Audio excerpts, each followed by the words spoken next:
second one. Is he here? Is Randy Lamb here? No. No. I think. Okay, well, Randy gets the same thing, except for his name is different. Okay. But we do appreciate, he's served a long time, Yes, he has. a long time. Thank you, Randy. So I will.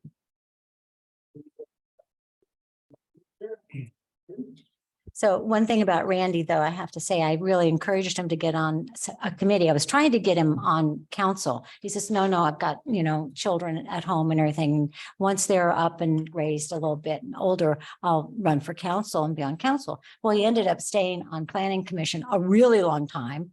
And now I don't know if he wants to run for council at this point. I don't know. All right. Okay, next, public comments. So public comments can be just about anything. Are there any public comments at this time? There will also be public comments in between each of the items that are on the regular agenda. So if I see no public comments, I know there was one that Mr. Massey wished to make.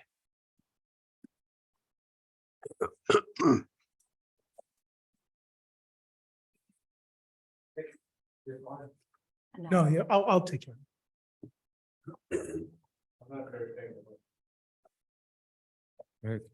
I wanted to comment on the one item on the consent agenda, number 7, and thank the council for in advance. Hope you vote for the $70,000 to clean up El Camino and fund it further along the line.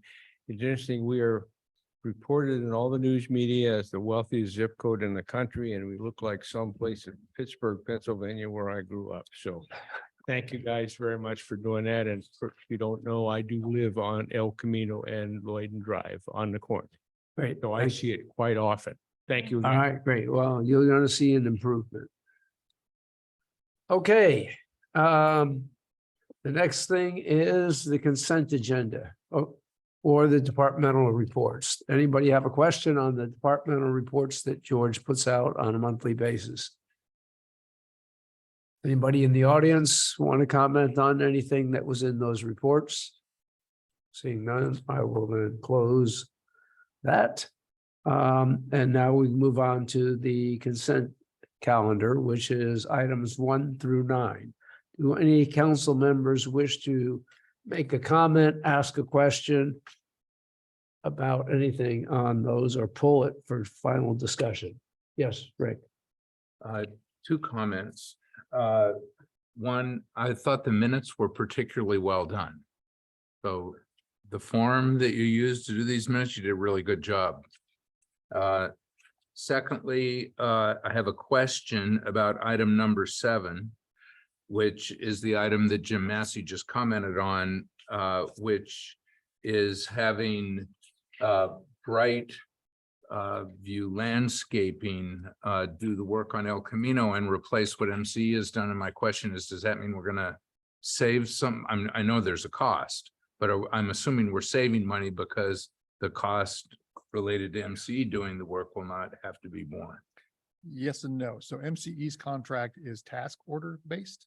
So we put a number in the budget based on what we estimate they need to do throughout the year.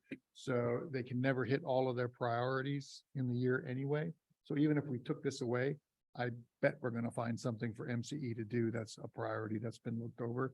So yeah, we could save money, but I think we're going to also identify other needs in town that they're going to pick up the slack on. Okay. And then I want to pull number 8.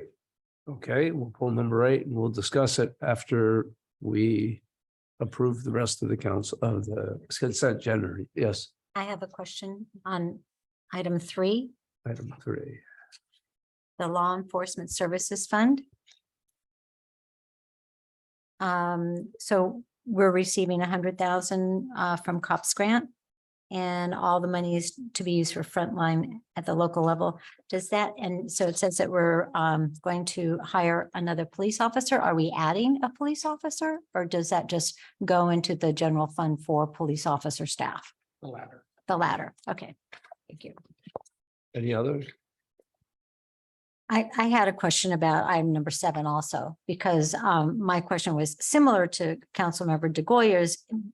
insofar as I realized that it was going to be extra to do all the median cleanup because we don't have that go on an ongoing basis. And it is categorized as a one-time cleanup, but is this going to be incorporated in our annual maintenance fee with and contract with Brightview In subsequent years, yes. in subsequent years going forward? I hope so, because we don't want to have to do it on a task. We just want some kind of routine cleanup along the sides and in the median. Right. Okay. And will that include like garbage, like people throw away, you know, a It'll be shopping cart? It'll be cleanup of all of the landscaped areas. Okay, great. Thank you. Okay. Money well spent, I think.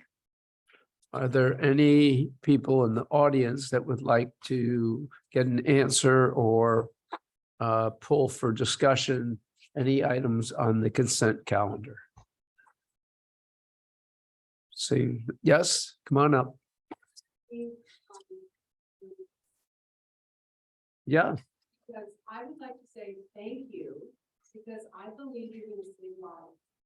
I have noticed a huge. Gotta go to the mic. yeah, come on up. Yeah. I think Especially if you're gonna saying save something lives. nice, that would be nice to get it I know, recorded. and I'm not even registered. But I want to say thank you because, when people make the left-hand turn from El Camino onto Selby Lane, there has been, I don't know, I think I've witnessed 9 white sheets for people who have died.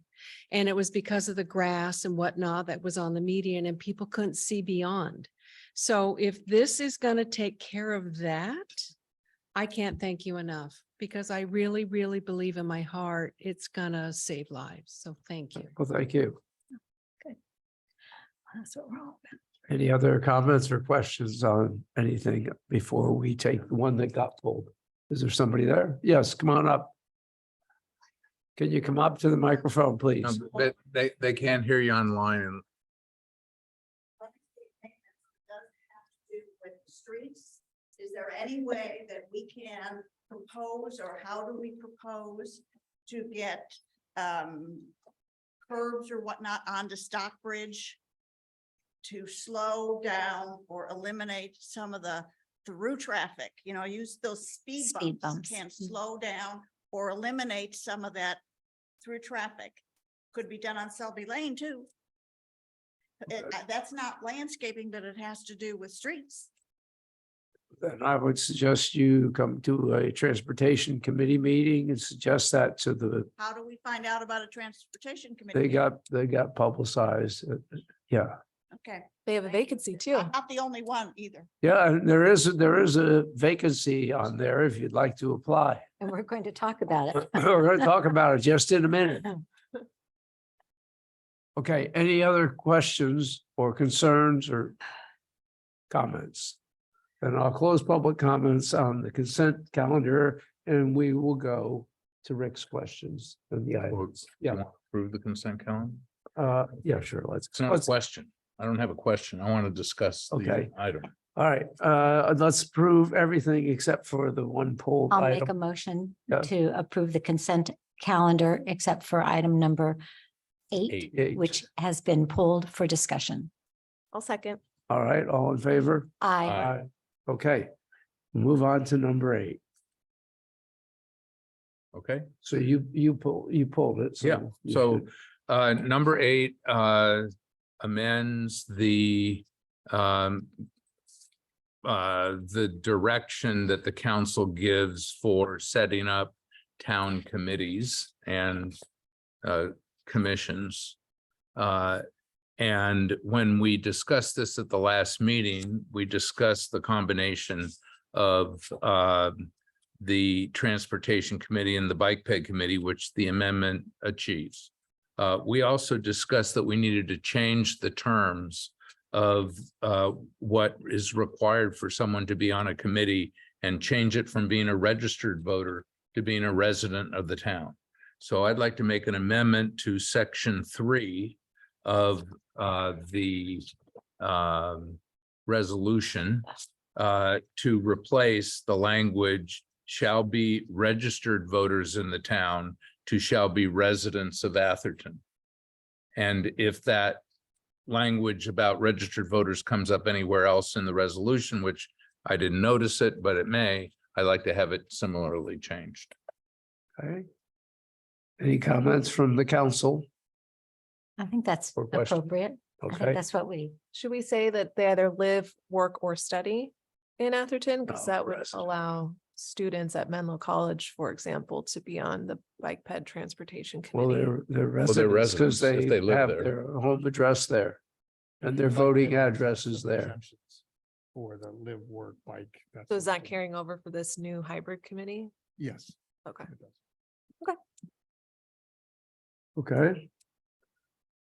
Any comments from the public? Yes, come on forward.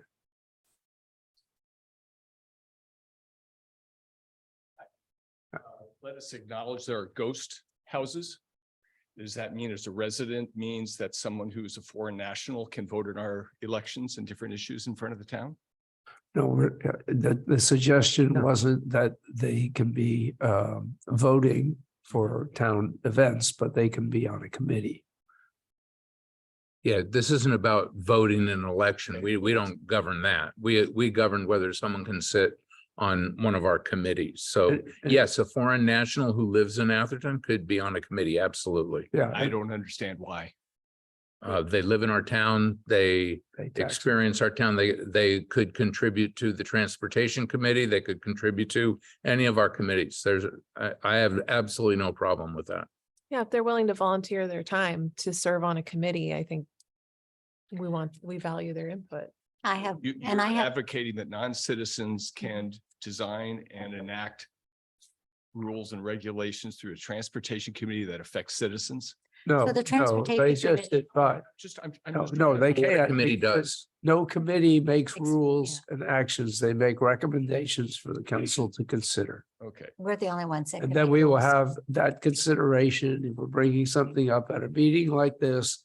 And you're more than welcome to come and express your displeasure or Okay. pleasure for that. just know that I object to the whole idea. Sure. I appreciate it. Thank you. Through the mayor, I have a personal experience with an EPC committee member who is a resident in Atherton, but Canadian. And so when it came to voting for recommendations in the committee to then send it up to council, he would always recuse himself. But he was absolutely a wonderful committee member.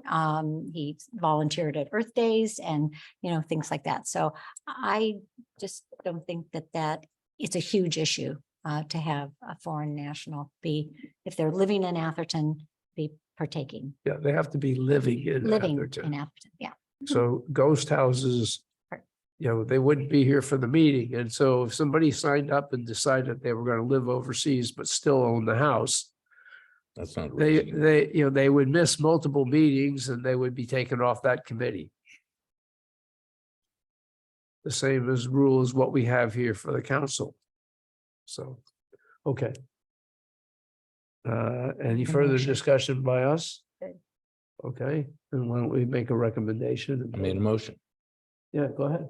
No, I You made a did. motion. Okay, is there a second? I'll second it. Okay, all in favor? Aye. Aye. Okay, George, if you make that change, I appreciate it.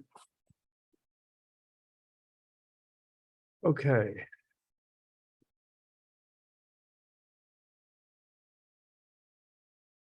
Okay, so Number 10 is been, number 10, is, item number 10 it's been is pulled. continuance of a ordinance with regards to owner's responsibility for and liability for sidewalks. And so I'd like to open the public hearing and we're more than happy to take anybody's comments. However, I'm going to advise you that this item is expected to be continued because there's no staff report here. It wasn't completed in time. It'll be on the September 20th regular meeting agenda. But you can comment or give your comments on that now, and then you can come back in September as well. Does anybody have a public comment on that, or does any council member wish to discuss this? Okay, yeah, Good afternoon, David Barca. Thank you for bringing this item up. I appreciate the fact that this is going forward at some point in time. I just wanted a point of clarifications for the neighbors to understand in Lloyden Park, which is probably the only neighborhood with actual sidewalks in Atherton. There's talk of an assessment district in the language.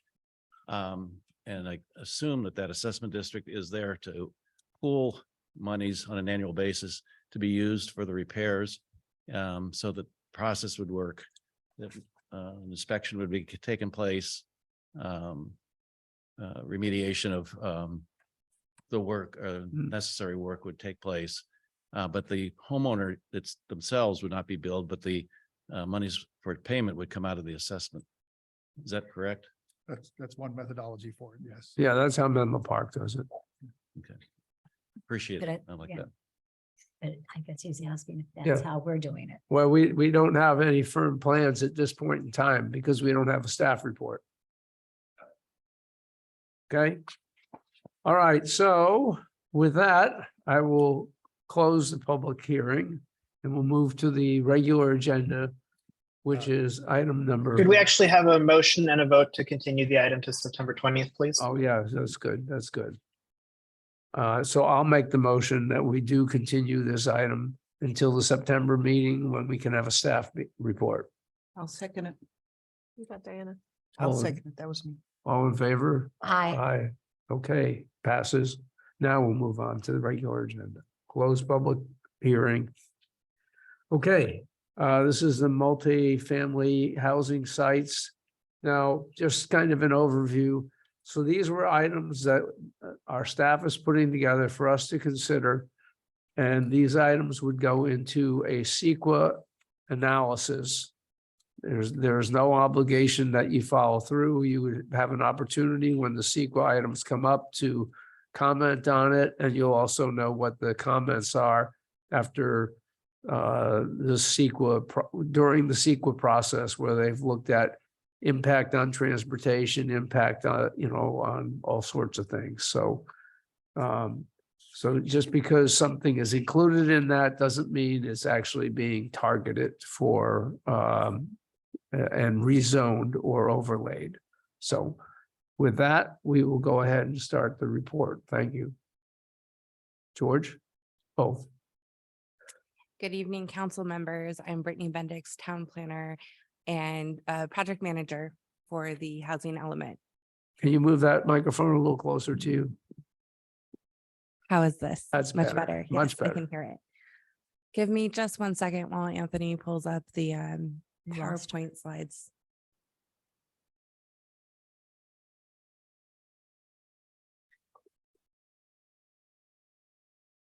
Okay, here we go.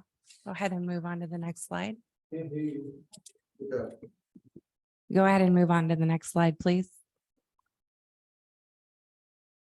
So our recommendation tonight is that you review the staff report and the list of potential sites for consideration as multi-housing sites to include as land use strategies in the project description for the 6-cycle housing element. General background, this is an animated slide, so just go ahead and click through. On January 31st, 2023, the town adopted the housing element and submitted it to state. This was after roughly 18 months of public meetings, 3 public drafts, and roughly 1,000 pages of public comment that were submitted with the adopted housing element to HCD. On April 4th, 2023, HCD reviewed and provided comments on the housing element.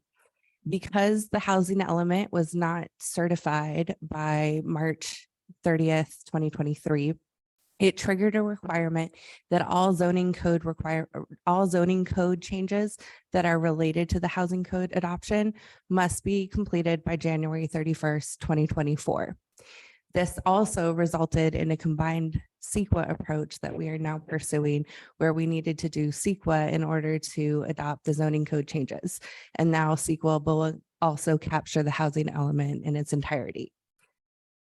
At the May 17th, 2023 City Council meeting, we presented a summary of HCD's comments, and that in that presentation, we also indicated a need to establish a clear project description in order to start the CEQA process.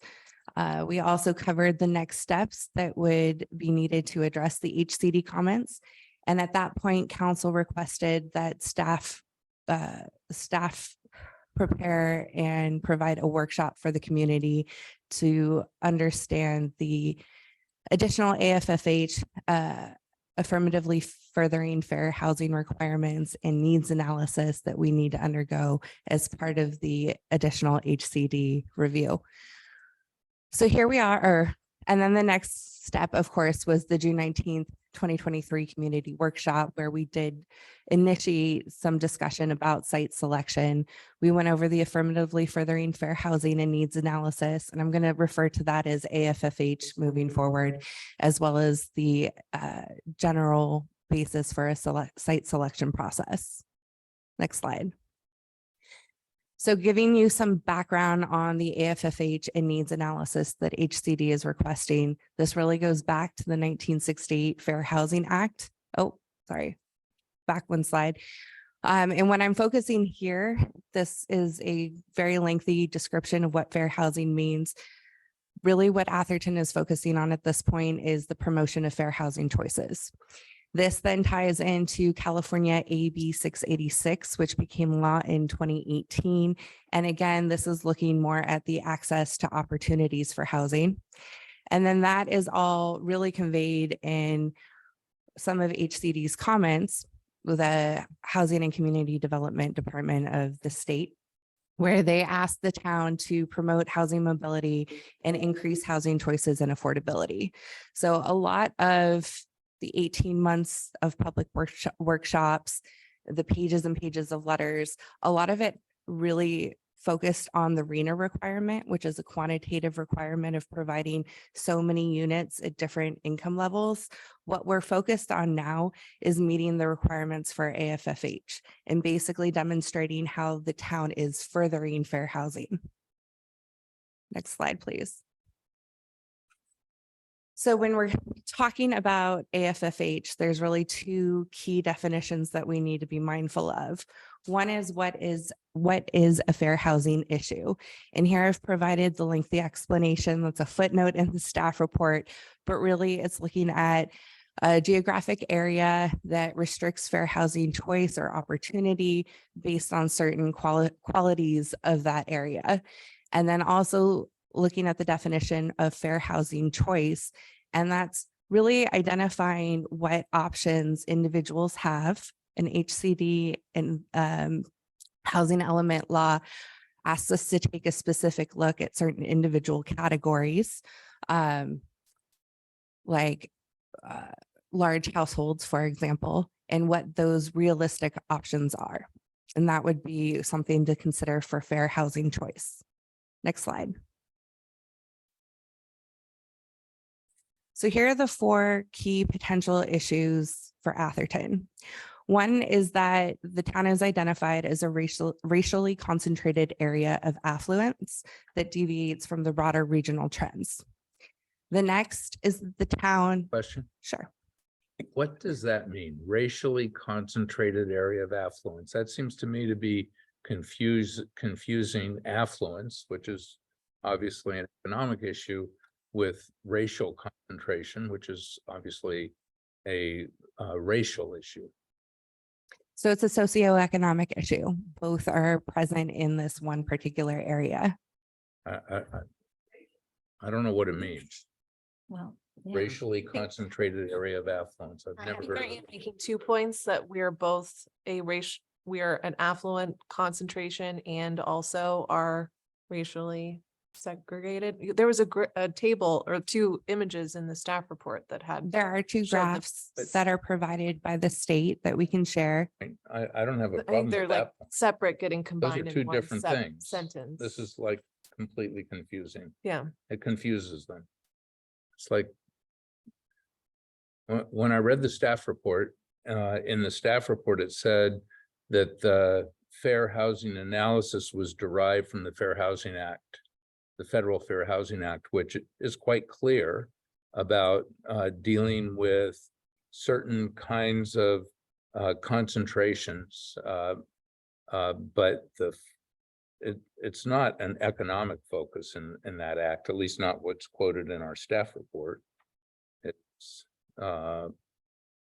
anyway, I think this language is confusing. Sure. So this is a metric identified by the state. The combination of the two is not something that we're presenting to you based on our own assessment. This is data from the state that says if both of these are present, this is a fair housing issue. What makes it even worse, according to the state, is the second issue that we're identifying, which is that it's paired with predominantly single family zoning. Yes. And has. Well, that- you know, I'm with Rick. This is two different This- issues. yeah. First off, our population is somewhat different than the population in the county. And obviously the financial well-being of our residents on whole is higher than it is in the county. So we're at the top of two liners, but I can't see mixing them like this. But So okay. I'm glad that you raised the issue of the county because the county isn't the region. The region is actually the 9-county Bay Area region. Okay. So it's not Yes. just looking at San Mateo County, which if you did from a comparative analysis, the differences might not be as stark. Okay, but still, it's the same thing.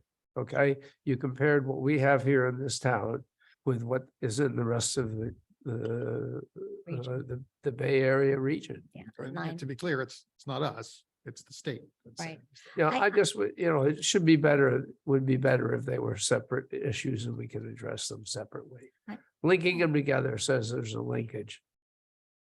And I posit that the state is wrong.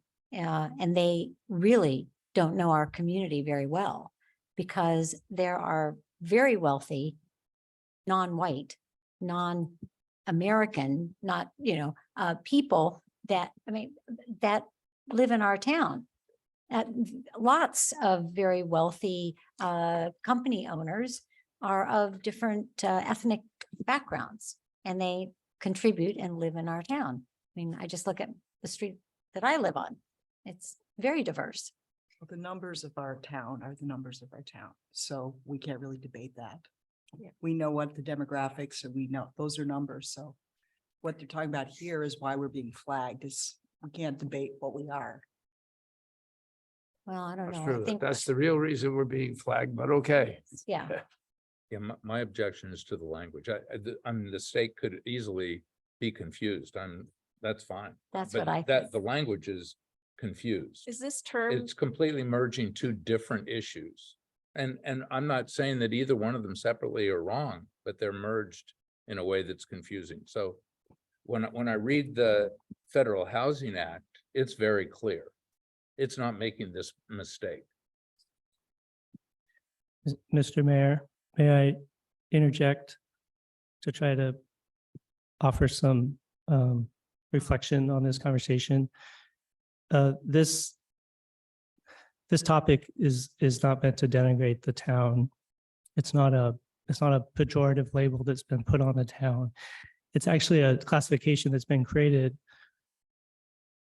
for the express purpose of encouraging more access to high quality schools, parks, services by all income groups. And so by definition, not by definition, but by demographics, Atherton has a high percentage of white people. That's what we're talking about when we say racially Yeah, concentrated. we got that. Okay. And there is a linkage respectfully, Councilmember DeGolia, between race and income. That's been well documented. Yeah. And so when you have a racially concentrated area of affluence, there's another end of the barbell where other races, particularly Black people, are concentrated and have lower incomes. And these strategies around housing are known as mobility strategies. So people of different races and different incomes can have access to the public goods that they're entitled to. And so it's not a confusing concept. It's based on the US Census the data that exists that's really objective. It is true that the state created this category. The recap, the professionals call it regional concentrated area of influence. And it is focused on housing issues, but it's not something we can, in good conscience, really debate, in my opinion. Mayor, I just, Yeah. I would just like to make one comment about one of the things you said about access to parks, for everyone. We have one park in our town, one, and it is a public park. We do not keep anybody away. We do not only allow Athertonians to come and play. We allow everybody. Okay, we have one park. And that is full access. I think we need to make sure we tell HCD that we have one park and it is available to every race, creed, and color.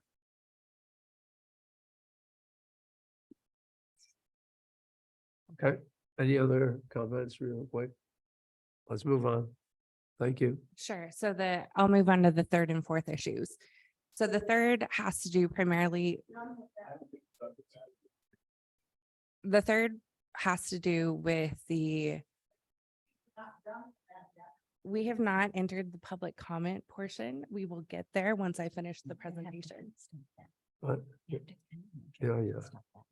So the third issue is that multifamily housing on private school sites, which is a strategy presented in the current adopted housing element, limits residential eligibility to persons with institutional affiliation.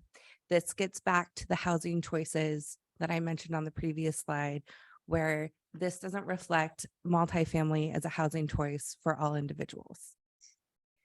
The next one has to do with ADUs, which is the town's current predominant strategy for lower income units. ADUs are typically limited in size and coupled with the no other or limited low income housing options results in another limit for housing choices for low income households. So these are the four critical issues that we've identified in the additional needs analysis and AFFH review of the housing element that we're trying to solve for with the multi-housing sites and strategies. Okay. I think we can move on to the next chart, Brittany. Thank you. Sure. So I want to acknowledge that we did have a multifamily housing workshop, as I already mentioned. This is really kind of a word cloud of the themes that popped up. I want to acknowledge that we heard a lot of frustration with the lack of local control in this process.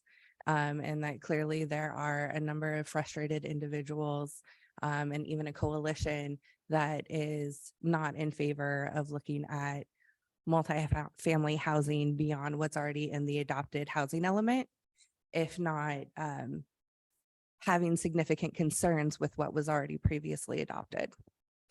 But there are some other things we've heard too, and I want to acknowledge those as well. Providing housing in another jurisdiction, that was a conversation topic that came up at the workshop. Looking at potential legal challenges against the state, and then a pretty broad concern across all parties, because we did hear from people that were in support, although it wasn't necessarily the majority, but just generally a concern over preserving the character of Atherton. So with that, we can go ahead and move on to the next slide. Here, I wanted to focus on this notion of local control and the concern that the town is not pursuing the option of litigation.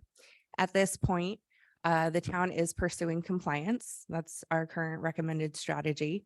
And the way that we are pursuing compliance and in an attempt to maintain local control is through this multifamily strategy. And the topic tonight is to select sites for further consideration through the environmental review process, in which the more sites that you choose tonight, the more you can choose from when you actually have to make a decision further down the line this year. This strategy also helps to present against the builder's remedy because it is trying to achieve certification with the state.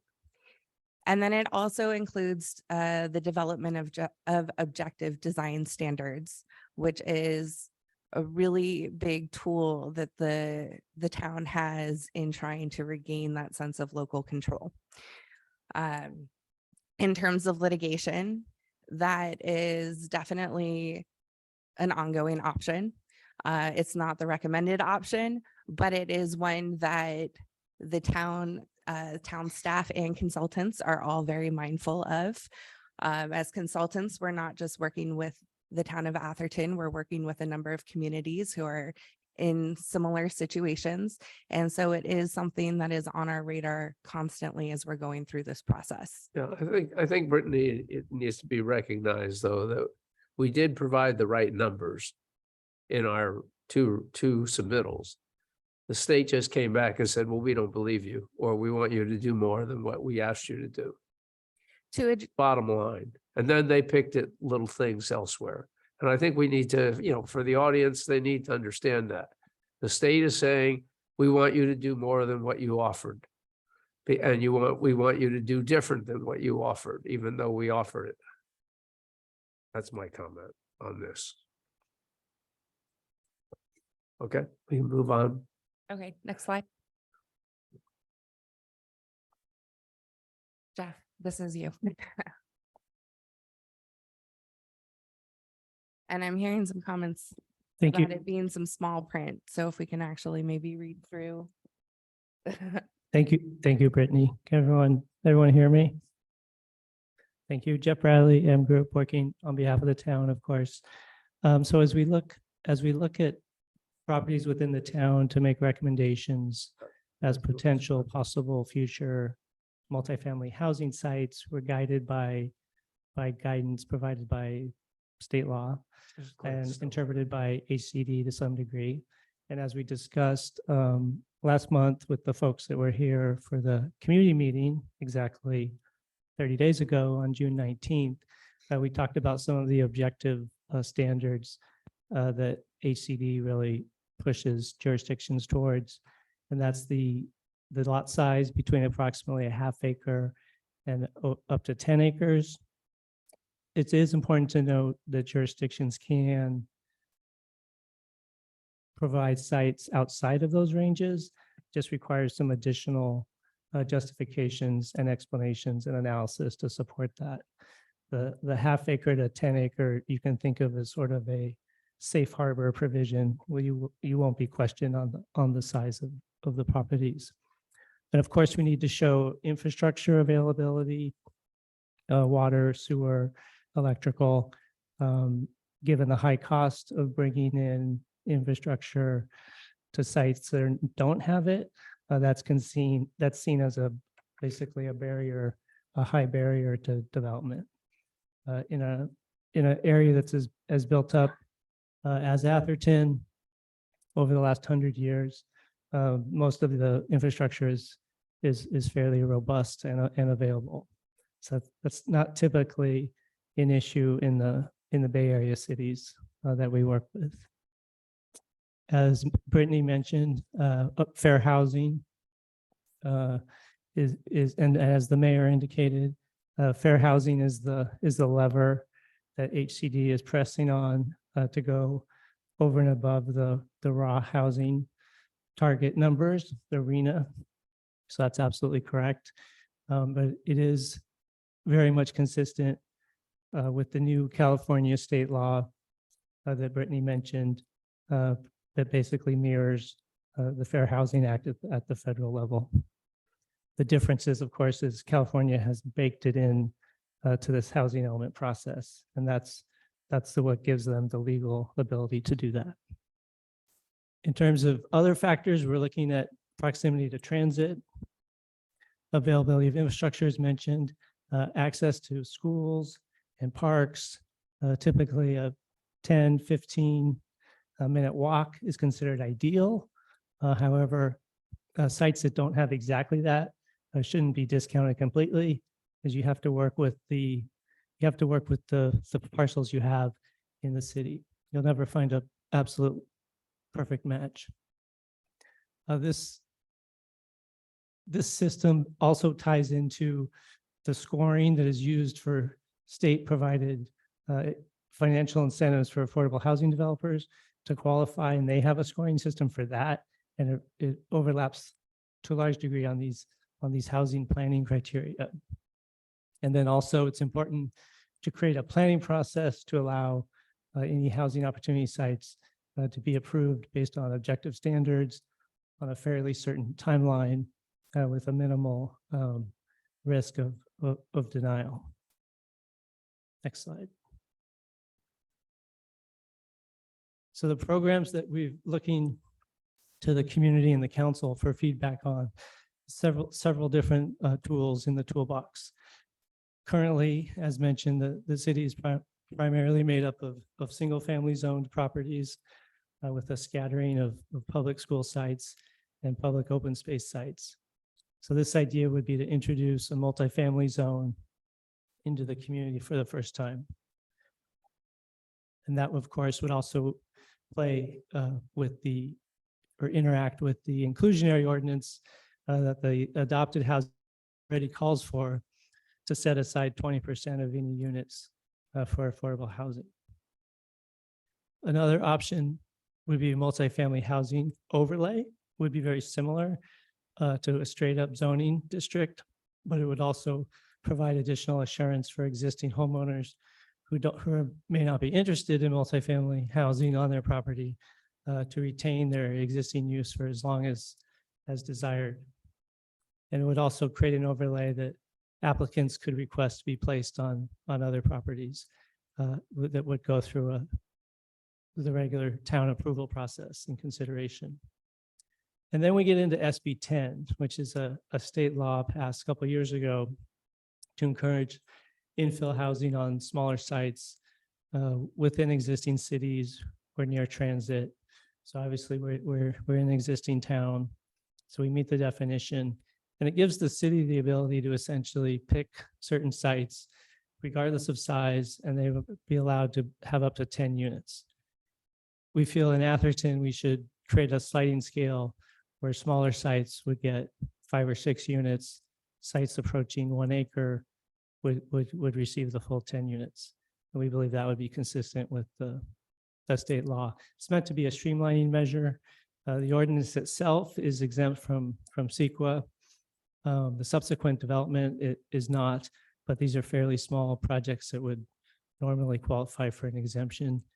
And then there's also provisions for encouraging or allowing ADUs and junior ADUs in addition to the 10 units.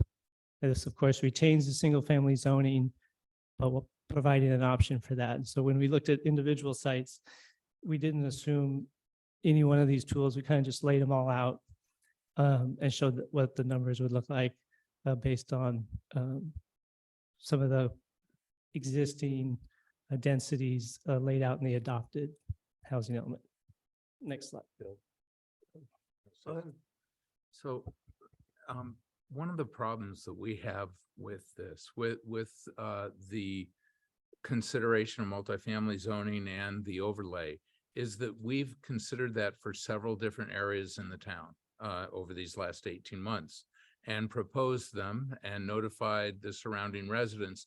And every time we do that, every homeowner within that area sends us a letter and says under no conditions will they sell their property for this multifamily development, which means they're not interested in having their property developed. They're not interested in selling it, even if they're going to make good money on it.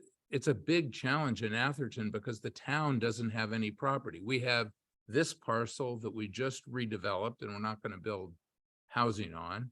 And we had the park, which in the deed to the park, it says that if you use it for housing, then the park is going to go to the trustees of Stanford University.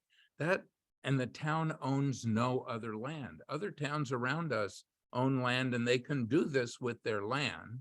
Or maybe there are commercial or industrial properties that they can rezone that aren't going to impact because they're not being used or they're in one or another state of needing repair. In our town, there's almost no vacant property and it's all private property.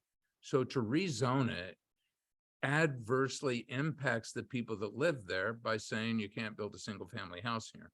And that's a big problem, because if somebody sends me a letter and says, under no condition are they going to sell their property, I can't consider that to be, for rezoning. That doesn't make any sense. And May I respond?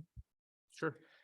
The fact that all the land is private property is not abnormal, and that's not seen as a constraint in and of itself, whether we're talking about a large city or a small city. That's kind of a given, or it is a given. In terms of property owner interest, it's kind of a double-edged sword, because obviously you want to select sites that have some element of property owner support, developer support, city support, obviously. But in large cities and small cities, there will be sites that meet the technical requirements to be considered a good housing site, where the property owner will very clearly stand up and say, like you said, I have no interest in this. But that in and of itself shouldn't act as a veto on a consideration of a site. But it's my understanding that in and of itself says it doesn't count for RENA purposes, if it's because it's not developable. We've worked on several. We're working on several housing elements right now. One of them's adopted and certified in Santa Clara County, and we have a number of sites where property owners are not interested, but developers are interested, and ACD holds that in higher regard because it shows that. Excuse me, can I just talk without interruption? I don't interrupt the public when they speak, and so I just like a little common courtesy as we go forward. Is that reasonable? At the end of the session, at the end of this, we go over the staff report, and then we have public comments before the deliberates and votes. And finally, the idea that property owners will never sell is simply not true. Because as we know, the median home price in Atherton is over $7 million. And that's based on houses that have sold. And you drive around and you see for sale signs. So there is an active real estate market in Atherton that I don't think would be a controversial thing to assert. And so I think you have to acknowledge just the normal workings over time, where people may change their mind, people's circumstances may change, developers may become keenly interested in certain sites, and allow for some consideration that this would be a viable approach. So let me just respond. So go ahead.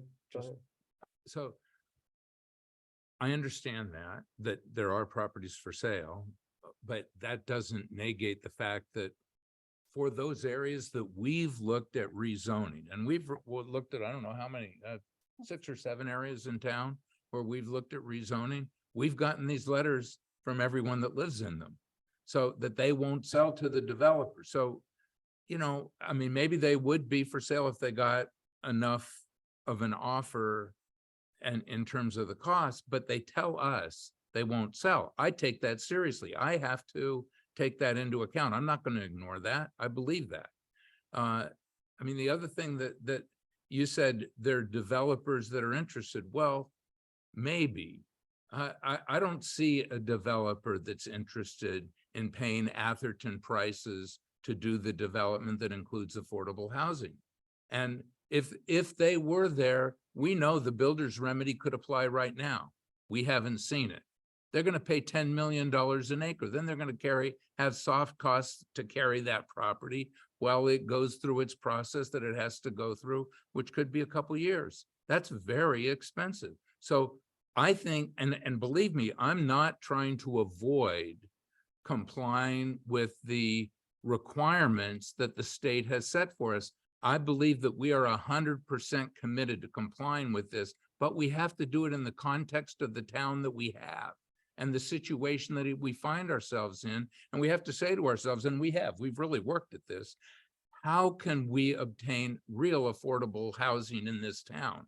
And I don't see it from a developer coming in and building it, because I don't believe they can, I haven't seen any numbers, and I've tried to get it, that show me that a developer could buy an acre property for $10 million and then build on it, a 10-unit apartment, 20% of which are affordable. I don't believe it's possible. So to me, that's the big impediment, and that's why we don't have developers standing there wanting to do this. I mean, Atherton's desirable. There are people that are buying property and developing them, and they absolutely are affluent. And they're also, I believe, more racially mixed than is stated in this. But there's an impediment, which is that they have to be affluent because the property is expensive as hell.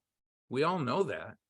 But I don't know how that helps us achieve this, because to me, every time we try to zone for this, we get told by the residents they won't sell under any condition. And we don't see a developer coming forward. So to me, that's a big problem. Can I ask a question about the SB 10 program? You said when you do that, you retain, you don't have to rezone single family, so you're retaining single family zoning. Then how is that enacted? Is that a tool we at a later point can, if something comes up, we can say, oh, what about this property? And then we could see, how does that work? How do you do that? SB 10 is fairly new, and not a lot of cities have jumped into it yet. But I do believe once the city selects the site, the existing zoning is undisturbed. R1A, R1B would stay the same. But if the owner opted to, just like under state law, they could opt to build, and local law, they could build an ADU. In this case, they could build an SB 10 project that has certain limits around it, namely the 10-unit maximum. That would address some of the density concerns, but would also be 100% up to whether the property owner decided to do the SB 10 and actually plan a project and execute it on their property. So that's just something someone could come to us later. It's not something we would include in our housing element saying we're entertaining this or we're open to this. How does that become part of our housing element? You know, we have indications from other clients in talking to HCD about similar situations where they would count the SB 10 as a form of multifamily zoning, essentially, even though it's a little different, right? So yes, we could count it in the housing element towards addressing the fair housing concerns. We were to say that we adopted a policy that we didn't want to rezone any single family house. Say we did that, but then we could say, but SB 10 would allow certain circumstances for that if it came up in the future. Correct. In my mind as a planner, as a practicing planner, it would function essentially as similar to the overlay that we talked about. You're not changing, you're not actually doing anything to anyone's property. You're not, all the things that everyone's afraid of is rezoning or upzoning. So if you don't do any of that and you just say, but we're allowing, we will consider SB 10. Yeah, it's a bit of semantics. I mean, functionally, you essentially are rezoning the property, and you could get property owners annoyed because they're not interested in doing it, but they're getting developers knocking on their door saying, hey, I see your property on the map. It's been designated SB 10. You know, I want to do an SB 10 project on your property. So it does effectively it's a rezoning. I would like to tell you it's not, but it does change. Zoning by definition is what you can do with your property, right? It changes that. So I don't want to say it's not that. So would you have to identify the properties for which we would consider an SB 10 in advance? Well, That's a fair question. And I think there's room for, if that is the council's direction to only do SB 10 to satisfy this fair housing issue, I think HCD would push back and say, well, you need to show us the sites. The other option is you do a program that says you go through a, community effort, decision-making, decide the sites later. I think that's a fair question we could bounce off the town's reviewer for the housing element and figure out the timing on that. Elizabeth? So following up on Vice Mayor's line of questioning, I do need some clarification about the SB 10. I understand SB 10 is Senate Bill 10. Okay, it's a Senate bill passed by the legislature. So it's like a law, right? Correct. But you're saying that we would have to somehow invoke that in some kind of a resolution from council in order to allow it to then take hold on certain properties or all the properties? It's very unclear to me what you're really saying and what this means, because if we do nothing and it is a law, it's a Senate bill that allows for a property owner, any property owner, to wake up one morning and say, I'm gonna tear down my little ranch style house and I'm gonna build 10 units on my acre, right in the middle of town where there's no access to public transit, there's no access and stuff like that, right? It's, if I may, through the mayor, respond to Councilmember Lewis's Yes. questions, observations. The distinguishing feature of SB 10, unlike some of the other state laws, are it specifically gives, that's the issue you put your finger on about all of the sites or a few of the sites. It puts it in the hands of the city to decide through an ordinance. So the city would adopt an SB 10 ordinance as part of its implementation of its housing element to allow SB 10 projects on sites A, B, and C. And that they would, we'd have to show them on a map or by APN, identify them. And the city council would have the control over that. The legislation just created this thing that cities could do to encourage more housing. How is that different from doing an overlay on That's just what I was, properties A, B, and C? It's very similar, the same. but it's. If I can jump in briefly to maybe try and clarify some of these points. So under SB 10, you are designating specific parcels to have up to 10 units. And one of the real key benefits of SB 10 over other mechanisms is that it provides for certain CEQA streamlining. So it allows projects of up to 10 units to benefit from that CEQA streamlining, which in theory allows them to proceed a lot faster. So under SB 10, you would be required to identify specific parcels. Just to clarify that. It's not just any property owner couldn't just wake up one morning and decide they want to proceed with a 10-unit development. You'd still have to designate that by a council action. Hi, George, you had a comment? And Stacy has a. It was actually just the city attorney was waiting to speak. Oh, okay. So, but Andres, could you clarify the question that we asked the planning group, which is how is that for, let's say you identified 3 parcels that you were considering applying SB 10 to. SB 10 would allow for 10 units an acre, I take it, or maybe 10 units a parcel, I'm not sure. But how is that different from doing a, what do they call it? A multifamily overlay with the same number of units per parcel as SB 10 allows? So good question. There's a few distinctions. One is SB 10 is a per parcel density as opposed to the typical per acre density that we talk about. Another thing is that SB 10 really nails it to a particular parcel. And to qualify under SB 10, it has to be a transit rich area, the legislation calls it.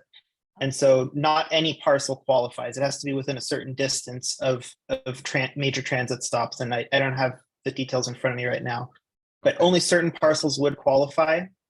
And with an overlay, it's more of a floating larger area where that density could be used. With SB 10, it really nails it to a particular parcel. That's helpful. Okay, all right. Stacy? Okay, so I think you answered some of these questions already, but I know Portola Valley has a voluntary upzoning program where people can apply to have their lot upzoned. Is that through SB 10 or is that an entirely different, totally different program? I'm not sure. I'm not familiar with that one, but typically jurisdictions have some mechanism whereby somebody could request an amendment to the general plan and zoning designation for their particular parcel, and that would be considered through some process. That's in essence what every jurisdiction does to kind of consider where changes would be appropriate. They might just have a more formalized process for that than other jurisdictions do. Okay, and then for SB9 lots, so I'm in my mind comparing it to, or I'm comparing it to SB9, which is the ADU thing where we have very limited ability to set any rules or restrictions around ADU development. It's the similar with No, that's a S- lot split. Oh, sorry, that's lot splits. I'm getting confused. The ADU ordinance, the state ADU law sets very specific rules about what we are and are not allowed to have rules about. Is that similar for SB 10 units where we're not allowed to have design standards or height limits or any of that kind of stuff? Like, is that? I'm not sure about design standards for SB 10, but I do know you can specifically impose height limits on SB 10 parcels. It's a really short law. It doesn't have the buildup of requirements that the ADUs have collected over the years. And it really just requests or requires that jurisdictions provide objective standards for the development. It doesn't get into 4-foot setbacks or anything like that, like it does with ADUs. Okay, Diana, you have a question? Yes, I want to ask, has there been a case where they use this SB 10? So right now we're here because the multifamily that we've proposed are considered exclusionary. If instead of rezoning, what if we were to imply that we're going to make a program? So let's say we're going to do a program. So we're going to officially make a program that says that we as a council will consider any properties that come in. Would that help us get closer to having fair housing? Can just a program saying that we will consider it allow us to be considered for fair housing? It would move, you want to go ahead, Andreas? I was going to say, I'll let the planning staff handle that. I suspect that HCD would want something more concrete than that kind of a program, but I'll let planning staff address that since they're the ones that have more interface with HCD staff. Okay, all right, so I'd like to. What's move his on. answer? He didn't get his. He said planning would have to do that. Personally, my personal opinion, my professional opinion is that it would move the town closer to providing fair housing opportunities by having a program to do that. But again, I think we would need to interface with the HCD reviewer and see if that's enough. Because then it would come down to timelines. They'd say, well, when are you going to do it? 1 year, 2 years, 4 years? And then they would push us on the timeline. Jeff, just to add to that, I do think that you would have to identify a geography. You still would have to identify property, in your opinion. I thought the other gentleman said we didn't have to pick a place. Yeah, you would have to identify a location, whether or not it's parcel specific or broader, like a general area or corridor or the entire town. Any single family zone property could take advantage of this program. And I think the other thing that HCD would be close to look at is how easily that program could be enacted, right? If every time somebody wants to take advantage of the program, they have to come to council for consideration, and then you're locked in this similar situation that you find yourself in now, I don't think that's going to pass muster with HCD. So there would have to be some element maybe that is ministerially or looking at certain qualifications, which can't really be objective or not objective, subjective.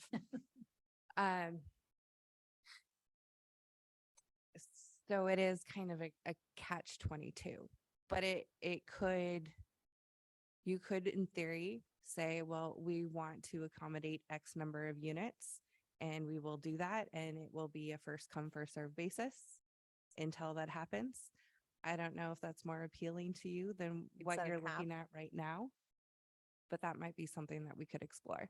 All right, let's move on to the next chart, please. Okay, in deference to the time, and the people in the audience have some questions, and if we go on too long, they may have like 20 questions, and we only give them 3 minutes.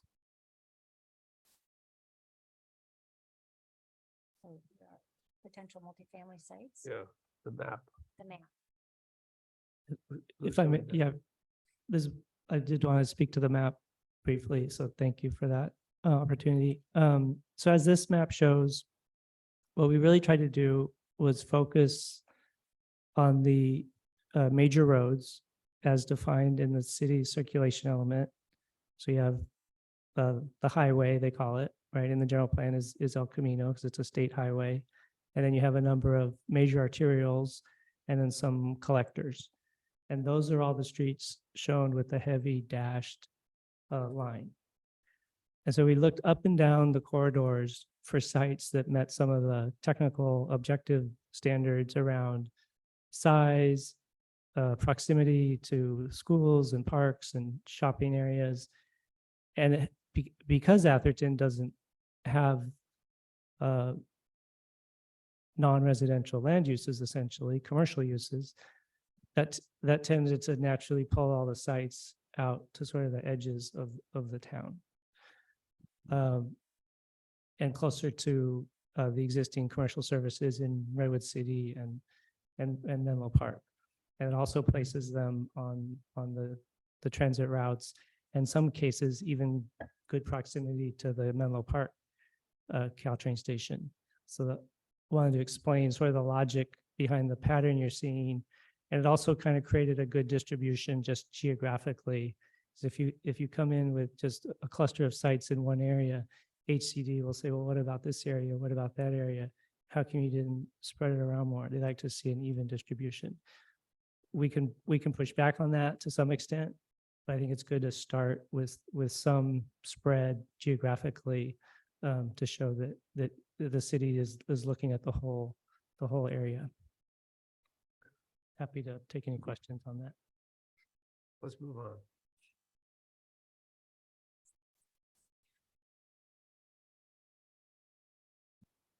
So this is simply a summary of the sites that's also contained in the staff report. We haven't settled any, we don't have any recommendations on density. Like Councilmember Hawkins Manuelian pointed out, anything we do in this area is moving the town forward. And so we think all of these are legitimate. Obviously, if we're concerned about economics and land price and viability, the higher you go on the density range, the more you can lower that land cost per unit. But obviously there's a lot of concern around densities over 10, 15, 20 units per acre. I get that. But we did want to point out within the existing adopted housing element, we go up as high as 40 dwelling units per acre at Menlo College. So there is the town obviously has shown they can go there in some circumstances, but I'm not assuming anything about the densities, leaving it up to the council to kind of give us direction. Next slide. I'll hand it back to our project manager and town planner, Britton Bendix. Thank you. So this is just a summary of the next steps relative to the different components that we have going on right now. At the top is CEQA that's really driving the discussion right now tonight. We're looking to refine a project description so then we can commence the environmental studies. The next step that we would be engaging on would be objective design standards, really looking at the additional sites for analysis, as well as the existing multifamily sites in the adopted element, and conducting public outreach for how to craft those objective design standards. Looking at the zoning code changes that are going to be necessary to align with whatever's in the housing element.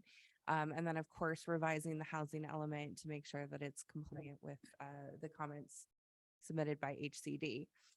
From a timeline perspective, we're looking for adoption hearings in late fall, end of 2023, with a housing element adoption by November 2023, and then the zoning ordinance deadline, trying to meet that, which is January 31st, 2024. Yeah, go ahead. Could you just clarify just really quickly? Because I had a question about the timeline of the CEQA process. And how does that line up with the timeline objectives on the right-hand side of the slide? Because the CEQA will take how long? So the CEQA takes the longest, and that's really about a 6 to 9 month process. We've already gotten some portions of it moving, even getting to the point of having a discussion about what is in the project description is factored into that timeline. So right now, the CEQA process is really going to be driven by getting the analysts out there and doing the work that they need to study any potential impacts. Okay, and well, just one second. And then the objective design standards, that's when you're saying late fall, late fall to the end of 2023, the objective design standards? Yes, and we're looking to kick that off as soon as we have firm direction on what to do with the multifamily sites. Right, and then the zoning code change on January 31st, 2024. That's the deadline by which the zoning code changes need to be done by. And Okay. those are things that we already know are coming. We've been working on, same with the additional housing element analysis. In your chart on the segregation, I recall from the housing thing, you show us 100% being primarily white. If I remember right, 23% of the people in Atherton were Asian. Doesn't that count? Or majority white. Are you referring to the racial segregation and integration map? Yeah, I'm looking at your map and looking at the data that's So- in the housing element. So that's actually not reflective of the percentage of individuals by ethnicity or race. That is a segregation and integration quotient that is based and calculated on that data. So it factors in the fact that I think it's something like 60% is white, 20% is Asian. And then it looks at how that distribution compares to the region, and it gives you a value for segregation and integration, Well, which is what this map shows. well, when you have over 20%, Wanna put you it on know, there? it's not That's slide- predominantly. It's slide 6. Sure, go ahead. Okay. You know, it's. All So right. this well, is I'm not the gonna map go- that we're discussing. Wait. It was in the staff report. Yes, Okay. I know. It's All right. Thank you very much. Are there any questions further from the council before we take public comments? Which will Well, be can I the- just follow up on what Elizabeth asked? Sure. But if you want to go, you can go. Your hand was up. I think, there's a lot of people in this room that have no idea what a CEQA process looks like. Like, what are the steps? How long does it take? My understanding is there's like public outreach meetings and stuff, so Yeah. I have had to be educated as a new city council person, so I'm sure no one in this room knows what that process there are a is. lot of developers who know. If you could. Sure. So I would characterize CEQA as having 3 basic outcomes. One, first it starts with identification of a project. Do you have a project or do you not have a project? Painting your house is not a project, but replacing your windows could be. So it can be very nuanced in terms of what the definition of a project is. And there's an entire chapter of CEQA law dedicated to what that means. This is why we spend time on what the project description is. The next part of CEQA is the actual review, and I would characterize that with 3 different levels of analysis. The first is categorical exemption, whether or not something per state law can be exempt from further analysis under CEQA. So in the example I just gave where changing your windows might be a project under CEQA, well, there might be a way to categorically exempt it so you can pretty much rubber stamp it and move along with the building permit or whatever additional review you need. More complicated projects would then would require an initial study. And the initial study looks at whether or not there are any identified impacts through a vast category of areas of study. Could be air quality, archaeology, geology, and so forth. Circulation is one that I've heard a lot relative to this conversation. So I do want to put out there that that is a topic that would be studied under the CEQA analysis. So in the initial study, you identify whether or not there are any potential impacts. If there are potential impacts, Then you look at whether or not those impacts can be mitigated through things that most people think of as conditions of approval. We call them in CEQA mitigation measures. And so you could say, no, there are no impacts. That's a negative declaration. You could say that there are impacts, but we can mitigate them away. That's a mitigated negative declaration. And then there is an environmental impact report, in which case you would do even more additional analysis. It could still be that all of the impacts identified in the EIR, the environmental impact report, are mitigated. But you've just done this extra layer of review, or it could be that there are impacts and that you, of course, now that I've gotten this far, I'm looking to Jeff because I'm blanking on the term. You take it to council with the project, you say, hey, there are these impacts we've identified, and then you Make a statement of overriding considerations. thank you, overriding consideration, where you acknowledge, yes, there are impacts, but there are overriding considerations to approve the project anyway. But the public would see, get an opportunity to review and put in their comments, Yes. what there are, and then when it gets mitigated or the project person thinks that it mitigated, the public sees that as well. And if they've already raised a concern about it, they could carry that concern forward further with a lawsuit or something like that. Yes. Can I follow up? Yeah, go ahead. So, I want to follow up on what Elizabeth was exploring in terms of the timeline. You said CEQA takes 6 to 9 months. And we have between now and when you say we should adopt the housing element, 4 months. How does that work with 6 to 9 months? Doesn't CEQA need to be done by when we adopt the housing element? I believe it does.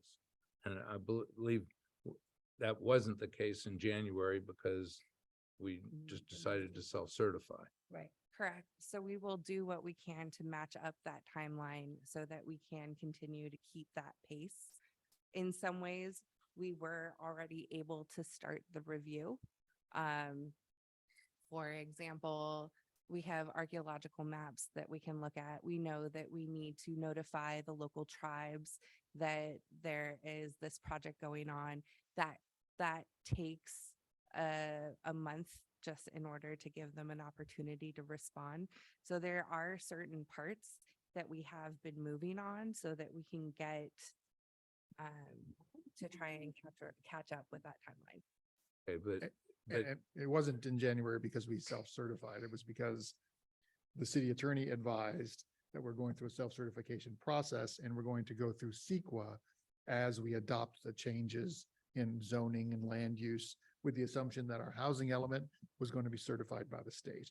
When it wasn't certified by the state and we had to make other changes, now we're up against a much more accelerated timeline. But I'm just still trying to work with the timeline because I understand you'll be as efficient as you can be, but for a 6 to 9 month process being crammed into 4 months sounds hopeful rather than realistic.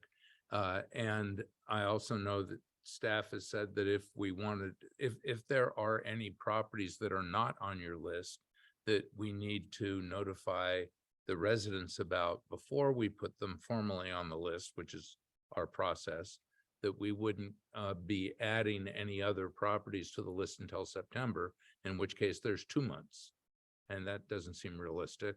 So both of those questions fall into my next question, which is if we don't meet the January 31st deadline, but we end up adopting zoning ordinance in March or April or June of next year, what is the impact of that?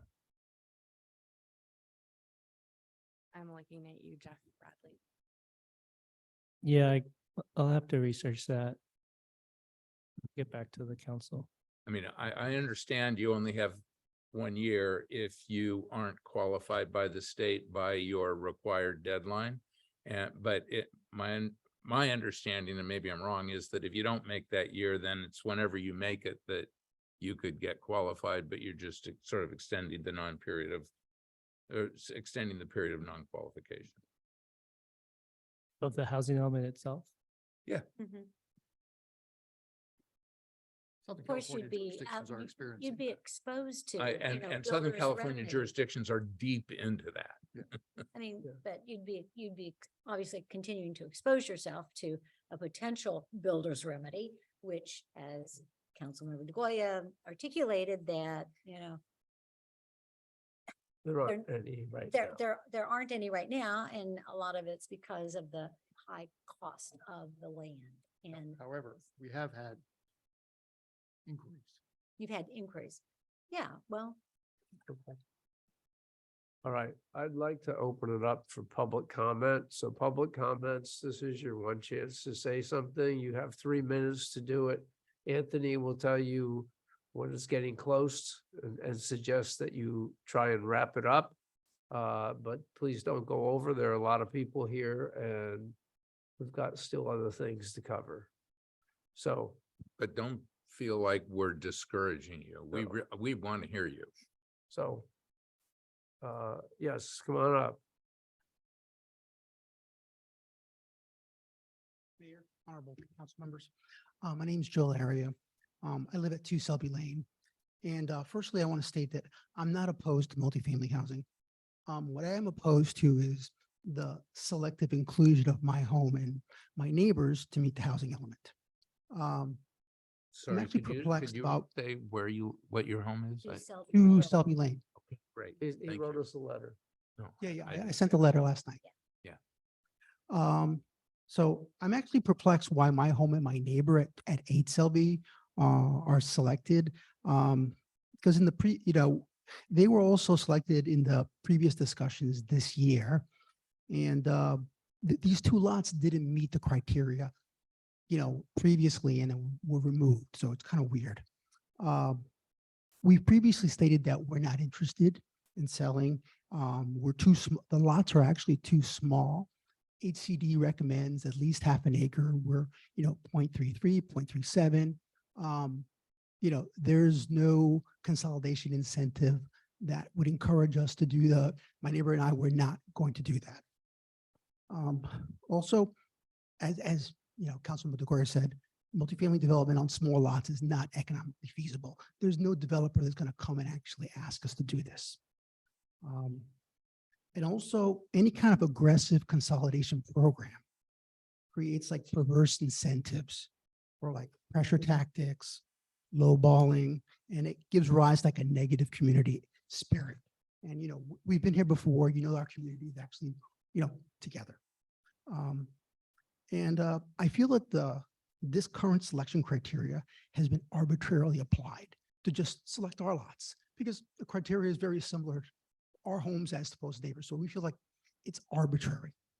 And I don't want to appear speculative, but the only explanation that I have kind of leads me to like a cynical approach where it looks like it's an attempt to divide and conquer, where select these 2 lots in the middle of the longer selection of the 15 lots that were selected last year, get us to change, and then the others will be co-opted. But I'm not sure that's the plan, but it just seems like the intent, and I'm not very happy about it. And so that gets you back to like the original 15 houses that were rejected in the proposal last year. I hope we're not getting back to that. That would be bad and disappointing. The right direction is to consider solutions and options for larger lots, greater than half an acre, and finding those owners that actually want to do it. So I'm opposed to having my house and my neighbor at 8 Selby to be included in the site selection map. Thank you. Thank you very much. Are there any other public comments? I'm sure there are. Yes, come on up.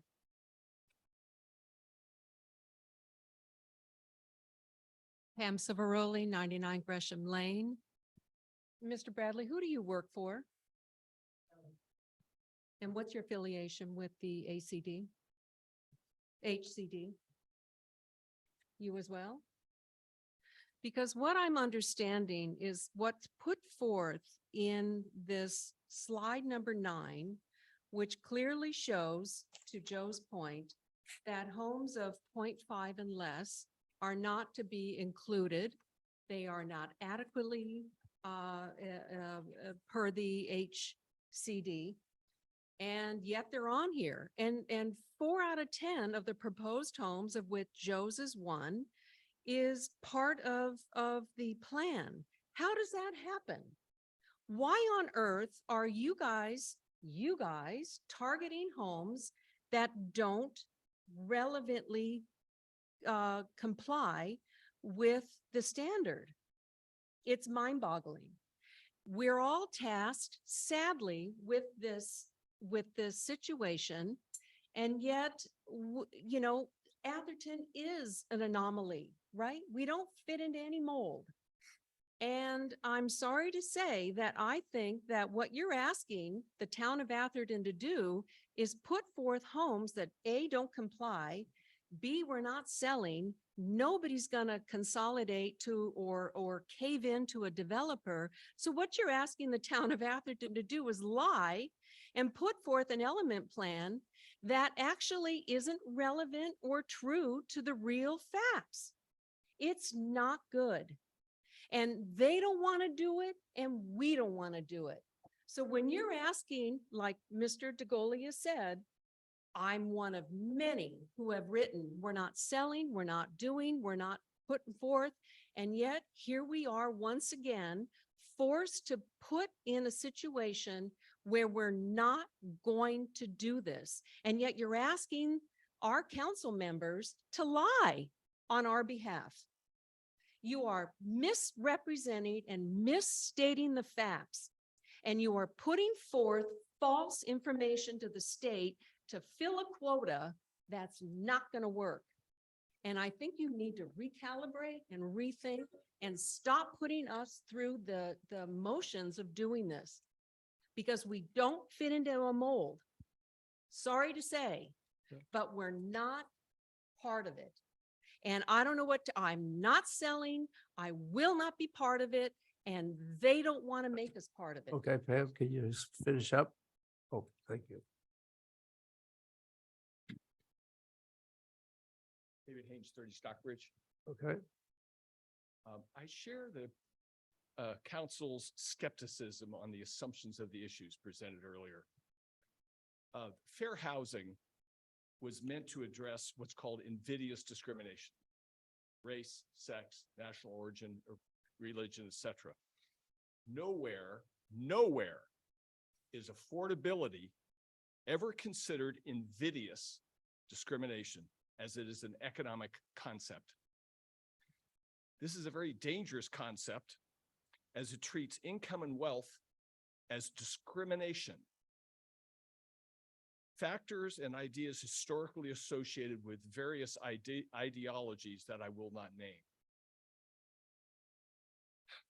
It is an abhorrent concept to America, where governments are constitutionally restricted from targeting property as its citizens, as property reflects the fruits of their labor. I submit that all the objections here, as you hear, the emotionally charged objections, are based on that threat to the value of their homes. And after zoning changes and development of more dense housing with the associated crowding, environmental impact, et cetera, but it's the value of their homes that people are worried about. And this threat is particularly onerous and objectionable, as it targets the value built up over a lifetime of work and effort, and punishes people who comply with the current zoning rules and invested millions of dollars. I'm sure you get that. I will also submit that it might help to view this threat as a community-wide environmental attack on our town. And under the current political philosophy underlying these rules, we might consider this as an environmental impact statement. thank you very much. Yeah, okay, Carol, come on up. Ken, if you'd wait till the next one. Oh, okay, all right, you can go before I'm Carol. Frederick, I live over in Lindenwood. Yeah, soon it'll be half my life there. First of all, I want to thank you guys for doing this work, and to make Anthony's job easier, I'm donating my 3-minute timer to be used so you can see it as you're standing here. You don't have to wait to be told. Oh, it's there. Well, we get two then. I'm not a digital guy. So a couple quick things. One, CEQA, and I need an answer to this. I heard a little bit about it. I agree totally with Stacy that people have no idea what it means, how depth it is. It's also one of the many Babel items that people don't understand we need to define. But first of all, do we do a secret study for every address?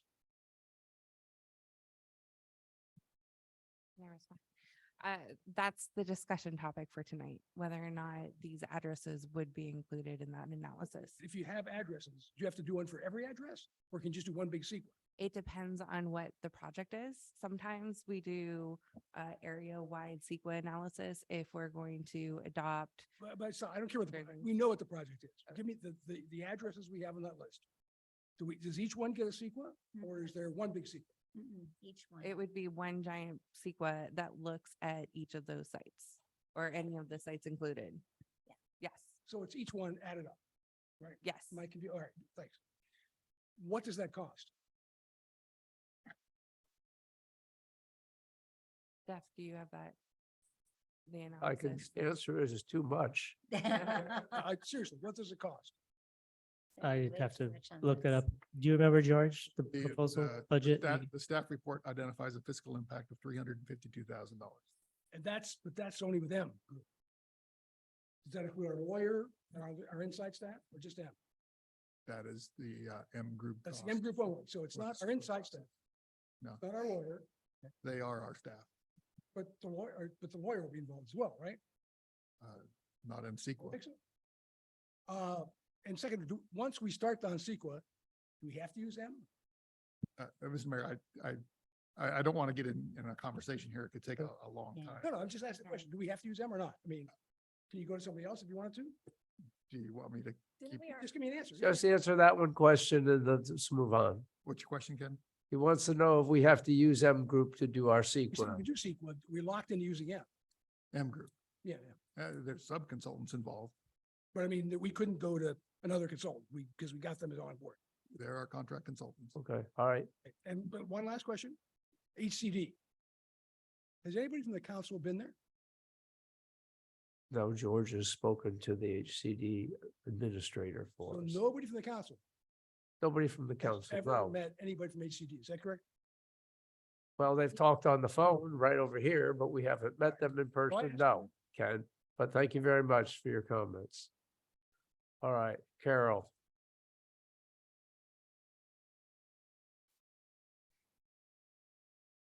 Carol Flaherty, Camino por los Árboles and Adam Way. First, I am nauseated by tonight's discussion of racial elements. And Elizabeth, you're doggone right. I take my granddaughter to that park and I see everybody under the sun enjoying it. And I am glad. It's a wonderful resource. Anybody has a chance to get in this town. You have to work hard, but you can get here. And most of us in this room, because I know a lot of you, didn't wake up with a silver spoon. We worked hard to get here. And we welcome anyone. And some of the richest people in this town are Black. And we welcome them. And Asian. Half of my street is Asian. And I welcome them. But I'm here tonight because of CEQA. Surprise, surprise. I was shocked to see this list. We've seen it before. We saw it almost a year ago, and we discounted it then. And we said we were not going to identify individual parcels. And here we are. It didn't take hiring M Group to come up with that list. We already had it and we discounted it. We all know that when you put a property on that CEQA analysis, and if it doesn't have some horrible problem, it will end up being in multifamily zoning. Let's not kid ourselves. And it's not up to the city staff and to an outside consultant to tell the residents of the town what properties we should put on a list. How many meetings do we have to have? How many workshops do we have to have with hundreds of people that come to get the message across? We don't want private residential property put on a list. We want public property, including Holbrook Palmer Park and the town center land evaluated fully before we go to private residences. And that means Gilmore House, it means the main house, and it means the preschool. And it means any land out there and along the railroad tracks where the parking lot is. And after we finish that study, then we can come back and look at CEQA. Thank you. Thank you, Carol. Now, you in the back, I don't know your name, no, and the white shirt, you wanted to ask a question earlier, now's your time. You don't have to, but I don't want to close the public hearing before you have your chance to say something. I live on Stockbridge and have lived on Stockbridge for over 40 years. And my husband has been was a resident of Atherton for over 75 years. I am concerned with the comments about changing the zoning. It seems as if you seem to think it can just arbitrarily be changed. You talk about SB 10. Somebody puts it out there, and the next thing I know, my neighbor that lives in a 1 acre property all of a sudden sells it under SB 10, and somebody comes in and I have 18 units next door. So I am very, very concerned with changing of zoning. Atherton has been a 1 acre property requirement for years, and it shouldn't be changed. I have another problem with ADUs. I cannot build a bathroom on the side of my house because I need, 10 feet? I cannot go backwards because I need so many feet. I cannot cut down a tree without approval and going to my neighbors and paying for the arborist. But yet somebody can build an ADU right on my property line without a lot of requirements for safety, police, fire, whatever. So what are you going to do about that? Well, 800 square feet or less, there's nothing we could do because it's ministerially approved by the state. Well, yes, you can. You're a town. No. We are a No, town. no, we have to follow state law. Now, you can vote out the people who voted that in. Mr. Berman and Mr. Becker, you can vote them out if you'd like. And then maybe we get somebody in there who thinks about what local jurisdictions need. But today, we have to live with what the state has passed and the governor has signed. I request that all of you then first get an ADU on your property line before you ask me to do it. Okay, thank you very much. Yes, Jeff. Jeff Morris, 55 Elena, and I'm going to run over 3 minutes. The Atherton Housing Coalition has been collaborating with you for over 16 months, has expressed concerns about what has transpired since we self-certified our housing element last January. We oppose the rezoning of any private properties which are currently zoned R1A and R1B. Our primary focus should remain on the principles of our January housing element, which outlined plans for 348 new housing units through new home construction, SB 9 lot splits, ADUs, and multifamily housing at the 3 private schools. Additionally, we might consider a modest senior housing project on the Gilmore House property in Holbrook Palmer Park. We can meet the required 144 housing units for above moderate incomes through the new home construction, SB 9 lot splits, and ADUs. However, the state mandates that we plan for 204 low-income housing units. To achieve this, we must use ADUs, new housing at the schools, and city-owned land, as these options do not require the purchase of land at $12 million per acre. If ADUs were not allowed to count towards our low-income housing units, HGD and everyone in this room needs to understand that constructing 204 low-income housing units could cost $306 million if one could find the land that would qualify for subsidies. Obtaining subsidies for projects with land costs of $600,000 per housing unit is simply not possible. And the M Group should talk to developers in the state. It's just not going to happen. Thus, the state is demanding that we provide housing that is simply not feasible to build. It's just not going to happen. An economic feasibility analysis should be included in our housing element especially in anticipation of potential future litigation regarding the housing element. Hiring an urban economist is important to confirm my cost numbers and prove this to HCD. My numbers were received by a housing consultant that did work for Mountain View and also San Jose. These are real numbers. After the departure of our former housing element consultant, Good City, last January, they quit after we submitted to HCD last January. The city engaged the M Group to complete the housing element. We're very concerned about what is going on with the M Group right now, especially in light of the last two meetings. HCD requested 53 different analysis in its April 2023 letter. Where does M Group stand with the analysis? Staff should share the analysis with residents and then submit it to HCD for approval. Staff and the M Group are asking the City Council to approve a CEQA study, which includes properties which are already debated and rejected. The process is out of order and needs correction. We've already submitted 2 housing elements to the state, so why start a CEQA study at this time? We don't know what the state will think of the M Group's analytical work. Everyone here tonight should ask the City Council, why are we negotiating against ourselves, adding lots of new properties and starting CEQA now? We're out of order. Jeff, can you wrap up, please? I will. The housing Quickly. element proposed by M Group represents a significant change to our general plan, which serves as a constitution of our town. And everyone should look this up online and read it. The proposed multifamily sites for the housing element should not be approved by the City Council without hearings to discuss a general plan amendment. The housing element should be consistent with what residents want in our general plan, rather than an unfamiliar outside consultant dictate what amendments should be made to our general plan. To ensure transparency before initiating CEQA studies, which will cost $350,000, the City Council should instruct staff and consultants to develop proposed development standards for review by residents. Understanding what can be built on proposed sites, including items such as parcel sizes, height limits for each parcel, maximum permitted densities, parking requirements, setbacks, low-income housing minimums, and other design characteristics are crucial for good planning. All right, Jeff, really wrap up now. Okay.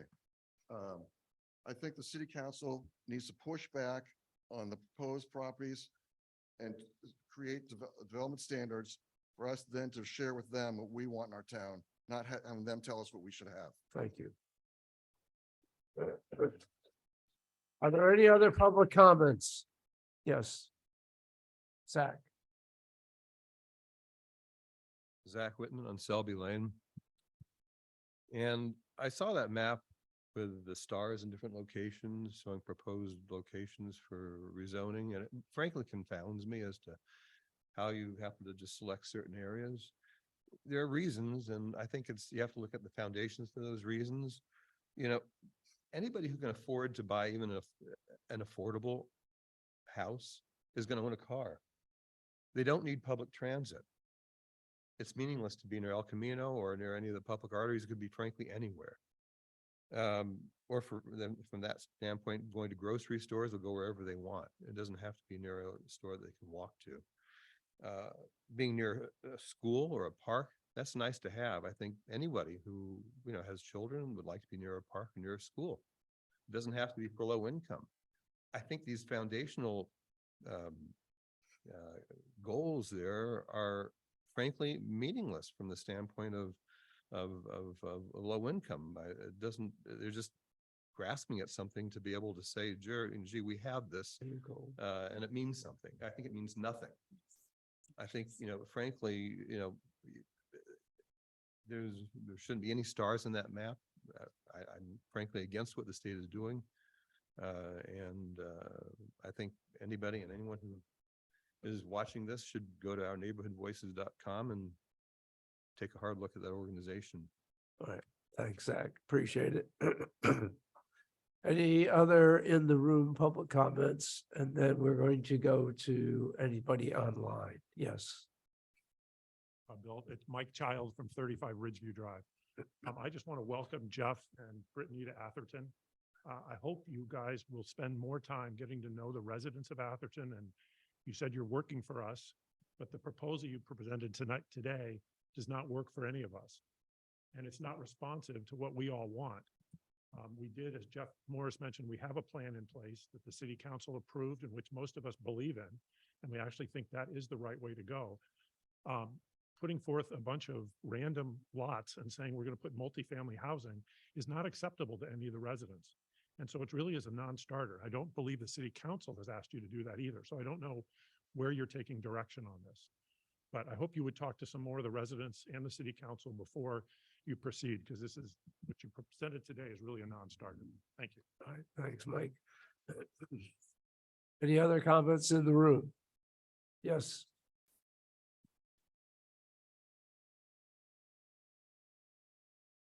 My name is Jennifer Ryan. I live on Gresham Lane, and most of what I wanted to say tonight has already been said by my neighbors. But I just have one question. So HCD says they want to see underutilized or vacant lots, preferably 1 to 2 acres. Every single consultant has said that. I am curious as to why 1/3 acre lots continually are targeted. They are well utilized. We have 3 families living on each 1 acre lot. If you take into account 3 lots, 3 families. And based on my understanding of what HCD wants, and correct me if I'm wrong, that in selecting these sites, Atherton has to provide a detailed analysis on likelihood of development that shouldn't be capricious, arbitrary, or unsupported by evidence. Every analysis I've seen from staff, from town council, has been exactly that: arbitrary, capricious, and unsupported by evidence. So my question is, why do we keep targeting these lots that are very unlikely to be developed based on the high costs per square foot and the fact that developers are going to have to buy 2 or 3 lots from different families in order to create a 1 acre lot? I just don't understand. I mean, it's mind boggling, because we all know these parcels are not attractive to them. And I think that's pretty much what I wanted to say. Okay, thank you very much. Thank you. Do we have any comments online? All right, whoever it is, step forward. You have one with a hand up?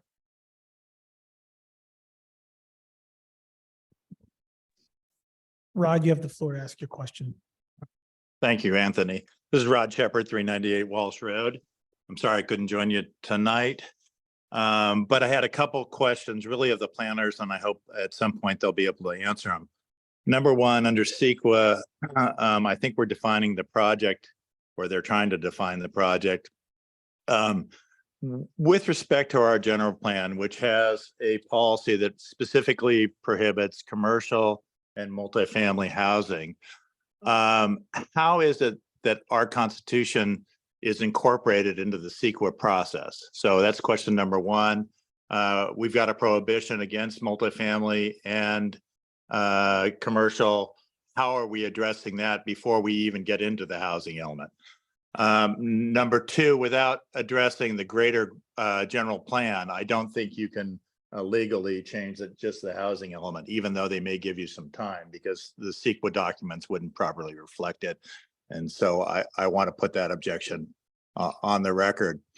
Number two, my question to the planners is also, what is their goal? Is it simply to get HCD to accept our housing element at this point? And if that's the goal, then the follow-up question is, what about the housing element progress reports that are going to occur in the next 8 years? And the follow-up question to that is, in their professional opinion, given what they know about the town of Atherton and the fact that the land prices and the economics are working against the building of affordable housing within the town of Atherton, is there any way, in their professional opinion, they see Atherton in 3, 4, 5, 6, 7, 8 years being able to comply with the housing elements as they're considering? Thank you very much. Thanks, Rob. Okay, then we are going to close public comments. Is there one more person? Okay, then we will close. Was that all right? I'm going to ask this question, Frank Burke, from Park. I thought that at the last meeting, we were told by Jeff that they were going to do this survey, but they were going to give priority to vacant lots that don't have houses on them already. And secondly, ones on transit corridors. And yet we're given this report, which shows 7 lots, which are vacant, only one of which made it on to the second chart, all of which are a lot closer in size to the preferred multifamily housing than half or more of the ones on the one that they did pick. So I'm just mystified as a resident why they're not following their own instructions to themselves to first focus on vacant lots. I don't have the benefit of knowing where all these are, so they may not be in good locations, but Santiago's on first chart and the second chart.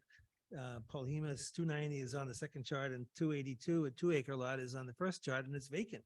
So why wouldn't you start with vacant lots rather than going to places that have houses on multi-million-dollar houses on them and tearing down the house to then build a property on top of it? That's my question. Okay, thank you. Okay, now we'll close public comments. Oh, George, you have a comment? Yeah, just one clarification from earlier on the cost of the CEQA process. The fiscal impact section actually says the total cost is $332,000 to complete the entirety of the housing element and related CEQA. CEQA is just a component of that. The CEQA cost is actually $73,000. And then we have other related work, all of which is in the budget. The objective design standards and then the zoning modifications, those are separately budgeted. Okay, thank you. Okay. So how are we progressing? You want to go property by property and take a vote? Give any comment? Can I ask a question? Oh, yeah, we're gonna come back, but yeah, we should want to know what the process is gonna be. Yes, go ahead. I just want to re-understand the flow, because we're gonna do, sorry, the objective design standard review is part of CEQA or will be happening with like at the same time as CEQA? They're separate processes, and I just want to understand the timeline. Sure. So the CEQA analysis would cover objective design standards. The actual creation of them would be happening in tandem. The complicated part of CEQA is not the objective design standards. Right. So it's not something that we would anticipate could delay the CEQA adoption, because it's really effectively looking at whether or not you want to have, certain physical dimensions to the proposed buildings. It's not whether or not you're allowing the use. Yeah. Okay. So, because some of the feedback we got tonight was, why are we not doing the design standards before CEQA?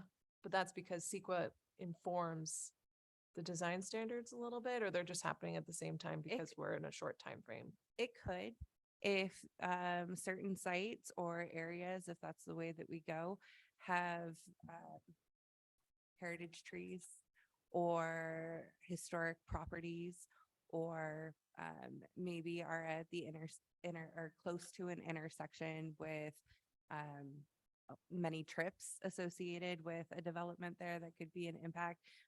We could look at ways to resolve those issues through objective design standards, but it's not usually what's driving the CEQA review. Yeah. All right. All right, so now with the council, we can make comments, discuss, and then I'd like to go through each property and give it our support or not support. Okay? So Rick, it seemed you had some comments.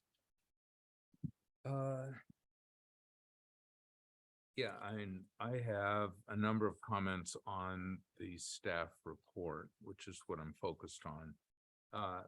I thought that one of the issues in the staff report that was the most interesting issue was rooting affirmatively furthering fair housing in the Fair Housing Act, which was a federal act adopted in 1968. And the language in the staff report is that the Fair Housing Act prohibits discrimination in the sale, rental, and financing of housing based on race, religion, natural origin, color, sex, disability, and familial status. And I think that is totally appropriate. I 100% support that. There's nothing in that about income discrepancy. The fact is, we're Atherton. This is an extremely affluent community. It's affluent because it costs so much money to buy into here. Those of us that bought into here 20 years ago are probably quite a bit less affluent than those that are buying into here now. And those that bought into here 50 years ago are less affluent than those of us that bought in here 20 years ago. That's how our community has developed. That's just our community. That's what we're delivered. That doesn't challenge the need for affordable housing. We have people that work on our properties, and there's 1,000 people that work on the 8 schools in our town, and they need to be able to not drive 2 hours to get to work. So the only way they could live here is if there's affordable housing. One advantage of being affluent is you can build an ADU and you can rent it for less than it's going to cost you. You're not going to get your money back, but we have the ability to do that. And that, that's not putting an apartment on that block. It's putting an ADU in someone's backyard. I think for us, that's the best solution that we can have. And the county grand jury addressed this issue of ADUs, and it's been reported in the press, I think very inaccurately, that those communities that are relying on ADUs for their housing element have some kind of a problem. The real issue in the grand jury was, they said there needs to be a program that shows, if you're going to count on ADUs, that they're going to be made available to people at affordable rents. So, okay, that's an important program. And we've made a commitment to build that kind of a program in Atherton and to rely on those ADUs as the mainstay for our RHNA requirement. I look at the multifamily identification process that I think has been laid out in great detail in the staff report. And the thing that jumps out at me here is that to achieve these objectives, the recommended site selection process requires identifying developable sites. Well, developable sites. The problem is, if you try to want to develop a site for a multifamily solution, first you have to determine that that solution is going to provide affordable housing. Otherwise, you're just benefiting the developers. Second, if the homeowner or the landowner of that site says they're not going to sell it under any condition, I believe that. I can't just ignore that and overcome that. So I have to look at, well, what is developable? I think that clearly what's developable is multifamily housing at the school sites, and I want to expand that beyond what we've already done, and ADUs. I don't know what else is developable. It's possible that there'd be a developer out there that would be interested in developing something, but I haven't, like Jeff Morris said when he spoke, I haven't seen those numbers. I've actually seen numbers that say it's not developable for affordable housing. I don't know how you get around that. That presents a big problem for me. Well, I'd like to echo Rick's comments, and the only way that you could make it developable and profitable is to then have height and pack in as many units as you can. But we've already said in this pack, we intend to have design standards, which would include height. And so, it's not going to be a 6-story building like as was proposed originally, and maybe still be in the plan at Hillsborough or what other people are doing. We have talked about with ADUs in every one of our meetings, the need to protect the neighbors. That includes screening, that includes where the windows are, to the extent that we can. 800 square feet or less, we cannot. The state has already mandated that. But on anything higher than 800 square feet on an ADU or anything like that, we have design standards, setbacks, things like that. So we need to recognize that. So somebody, right now with our plan is that we can't come in and build a 6-story building. it'd be, it's wrong. We're not going to approve it. So, any other comments to the suggestions that were made today in the presentation before we go and look at the properties? I don't know. I would just say that I really, really appreciate everyone's comments. I know it's really, it seems like we're up here making these arbitrary selections and decisions, and we're not. We're really, really trying our best to look at it from all angles. I keep hearing everybody say, well, our service workers, our gardeners, our other service workers, they have to drive 2 to 3 hours to come and work at our properties, which we really love them to do, need them to do, but they can't live here. And so let's build, a high-rise apartment complex, and then they will come and live in those. I have a really hard time thinking that they will, because if you look at what Redwood City has done with the massive construction of their giant multifamily structures, I can't imagine that my gardener who lives down in Salinas, and he's been with me for 30 years, he has a family, he's raised a family, he would uproot his family and put them in a 2-bedroom apartment in downtown Redwood City or in Atherton if we built it. They just won't. I mean, that would take their kids out of their school district, out of their community. They've got community. So I have a hard time thinking that rationale will work. I think our ADU program needs to be refined and expanded on. We had a great meeting with the HIP housing people who will, and Stanford Housing, who will help vet teachers or other people who live in, even students going to the colleges in the area, that so our residents would feel comfortable in renting them their ADUs to them. And I think that is something that we really need to focus on.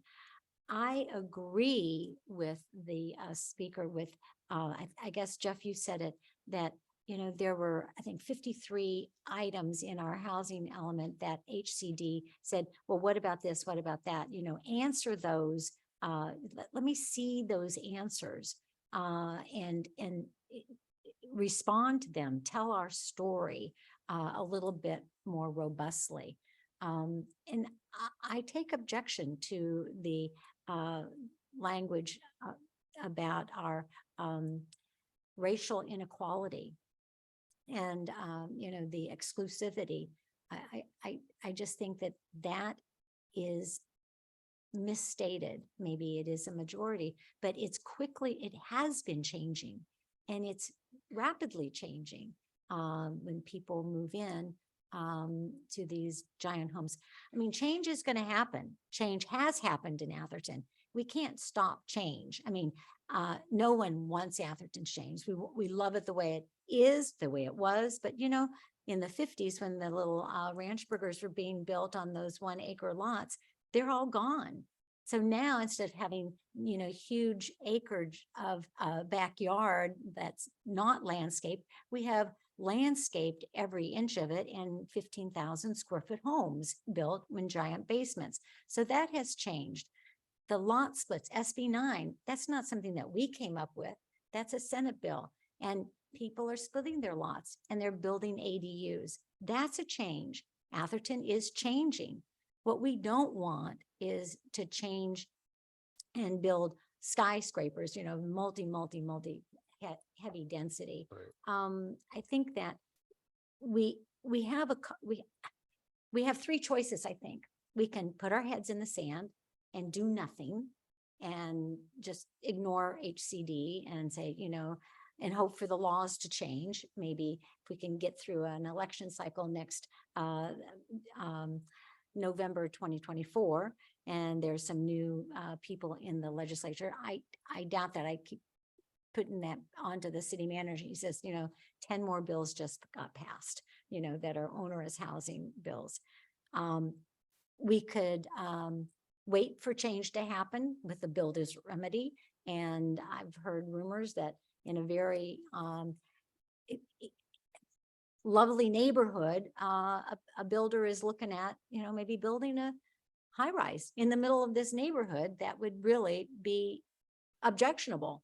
Or we can take control and identify maybe some sites that aren't going to be developable right now, but that would be theoretically the better places for density along the transit corridor. I don't know exactly what to say, what to do, but those are our three choices. We can either do nothing and let things come at us that we cannot control, or with design criteria, or we can kind of take some control in a rational and thoughtful way. Okay. Thank you. Where I see that we've come is as a city, we've submitted a plan, and the plan included multi-housing. We stood by our policy of not rezoning private residence, which is what everybody wants. And it's probably the sole thing about our town. But they came back to us and said, the multifamily housing that you provided are not fair housing. They're exclusionary. They're on schools where only the schools are going to allow teachers that go to that school to be. So what they're asking us, what I, at least as I see it, is in front of us now, what we need to answer is how are we getting fair housing? And that's housing that's not exclusive to a school or something like that. So I think that's something we can come up with as a town and still stick to our guns and say, we're not going to rezone family housings, but we're going to find a place to make this kind of housing that will get that last little thing to get us over the line. So I don't see it all so bleak. And I think there are things we can do right now. And when we get into talking about the specifics, I'll share what I think they should be. Okay. I don't have a ton to add to what has been said, but I just wanted to point out, we keep talking about who can afford low-income housing here. And it's not just service workers and teachers that we should be focusing on, it's our kids. When I was campaigning and I was door knocking, I met probably 5 to 10 families who commented that their children cannot afford to live in the Bay Area because they're starting their families. And so when they find their permanent housing so that they can start their families, they're going to leave Atherton to go live close to their kids. So this is a problem that affects Atherton families. This is a problem that affects Bay Area families. This is a problem that affects my generation, generations younger than me. So this isn't just we need to find housing for teachers. We need to find housing for service workers. This is we need to find housing for Atherton residents to be able to stay close to their own families. So ADUs absolutely help solve that problem. But at some point, the kids who are living in ADUs are going to want to level up and have housing that they can start a family in. And that's the question we're being asked to solve right now. And so I think we should be open-minded to options for this town. Okay, so let's go through these items. Wait, so there's 10 items listed here. How do you want to deal with We'll it? just go through and anybody can ask a question on the criteria. We voted in and voted out. And then at the end, if we think that there are other locations, we can suggest those. They can't be included in the RENA or in the CEQA project that we're doing now. They'd have to be added after we do public notification, and it would be addressed then in September. Okay. Okay, because other things have come up or was included before, but okay. So Jeff, are you going to walk us through these, or Brittany, are you going to walk us through these, or what? I'll do that, Mr. Mayor. Thank you. Okay, fine. Anthony's just going to pull up the map. And we'll take them in the order listed. Well, you had a sheet on each one.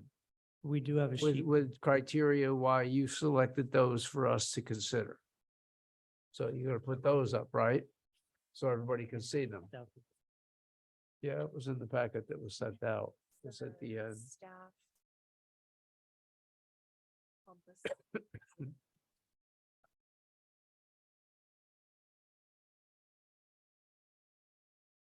Past that. The first purchases. Yeah, there they are. Where is this? Down at the end of the pack. It's like page Okay, I see. 45, 46. I see. 45. Yep. Okay, why don't you put them up and then talk about them real quick? And we'll make a decision on those. So the first two sites are 2 Selby Lane and 8 Selby Lane. They do have frontage on El Camino, but access is actually off of Selby Lane. They're basically the 2 parcels on El Camino closest to Redwood City that had access very close off of El Camino on the cross street, Selby. The criteria we're looking at was the less than a mile to the Target store, just up El Camino in Redwood City, Samtrans bus routes on El Camino, of course, a high resource area, which is true of any site that we would be looking at in Atherton, and a built year of 1959. However, I do acknowledge that 2 Selby Lane has undergone significant renovations, and the land improvement value ratio here is probably not accurate. So I'd just like to point that out. Can I quickly ask what the land value improvement ratio is? As a concept? Yeah. Okay, it's basically something out of the HCD guidance memo from 2020 on site selection. And it basically suggests you can demonstrate underutilization of a property that's not vacant as a redevelopment opportunity if it has a low improvement to land value ratio. So in other words, best way to think about it is as an example. If you had a piece of land, a property where the land is assessed by the county assessor at $1 million, but the improvements, the house is assessed at a much lower number, like $100,000, it would have a ratio of 0.1, which in my view, anything under 0.8, 0.9, 1 is low. As the improvements get up to equaling the value of the land or actually exceeding it, then clearly that property has a high improvement value ratio and would not be considered a good candidate for redevelopment. So a very, very low number is good to HCD compared to a higher. As a housing opportunity site, correct. Thank Right. you. And this house here and the one next to it do not enter onto Grisham Lane, is that correct? Or Sabalo. I don't see Grisham Lane on my map. Sabalo. Sabalo, Yeah. okay. Just to clarify, are you saying the reason why these 2 specific houses were on was because the entrances are off of Selby as opposed to accessible as part of a closed community? Correct. Is that, if you first look at that, you're like, why these 2 and the one across the street not? So can you be real specific with why they were picked? Yeah, if you look at all the properties along El Camino, they're closest to the services. But then another concept we had beyond just being on a transit route, to one of the speaker's points, most people have cars and they're going to drive them. So in every situation, we looked at maximizing the proximity to the major roads. And so by having access off of Selby, it basically protects the neighborhood south of El Camino from all the traffic that would be generated if the sites were located further into the neighborhood. And we had said before that we were going to have all entrances and exits to be on El Camino. That's when it got developed. when it got developed, but right. that's, this is existing conditions. That's what we said before. What we said. Yeah. No, These- when the proposal came from the planning commission to consider all the properties along El Camino, in the course of our discussion, and I think this is what Bill's referring to, we said, if we were going to approve this, we would require the ingress and egress from any new development on that land to be directly onto El Camino, so that the ingress and egress would not adversely impact the other neighbors that lived on a side street such as Gresham or any other, or Sabalo. However, in that context, I don't really see a difference between a property, these two properties, which I understand currently the ingress and egress is onto Selby rather than Gresham or Sabalo. But if you're requiring that the ingress egress would be on El Camino, there's really no difference between.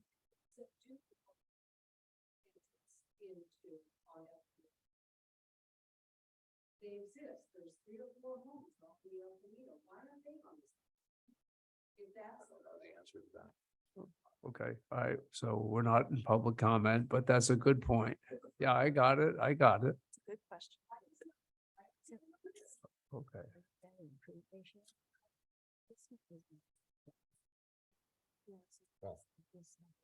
So are we giving comments on these two properties? Is that?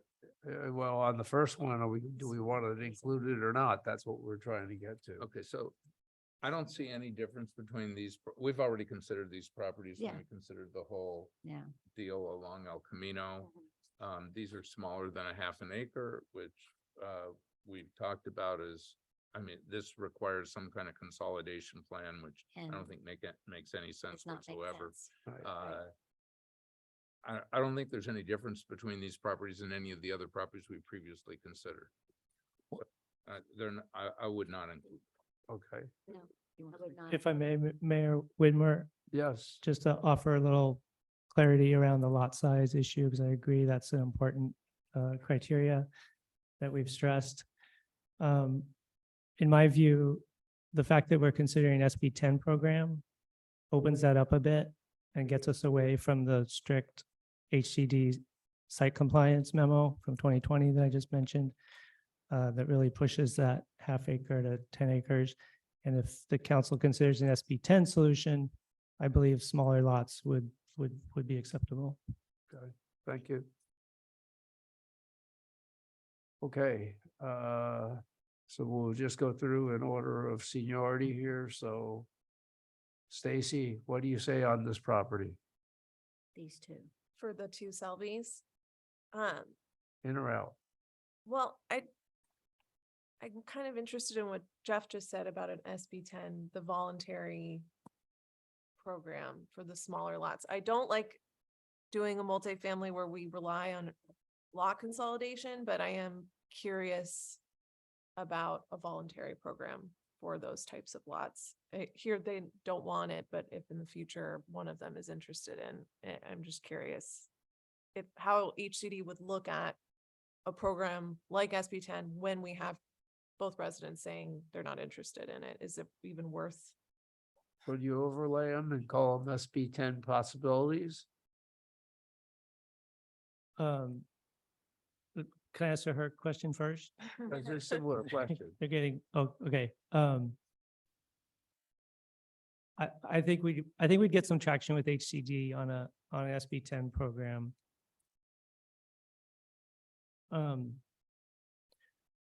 Sorry, it's hard to concentrate with the background noise.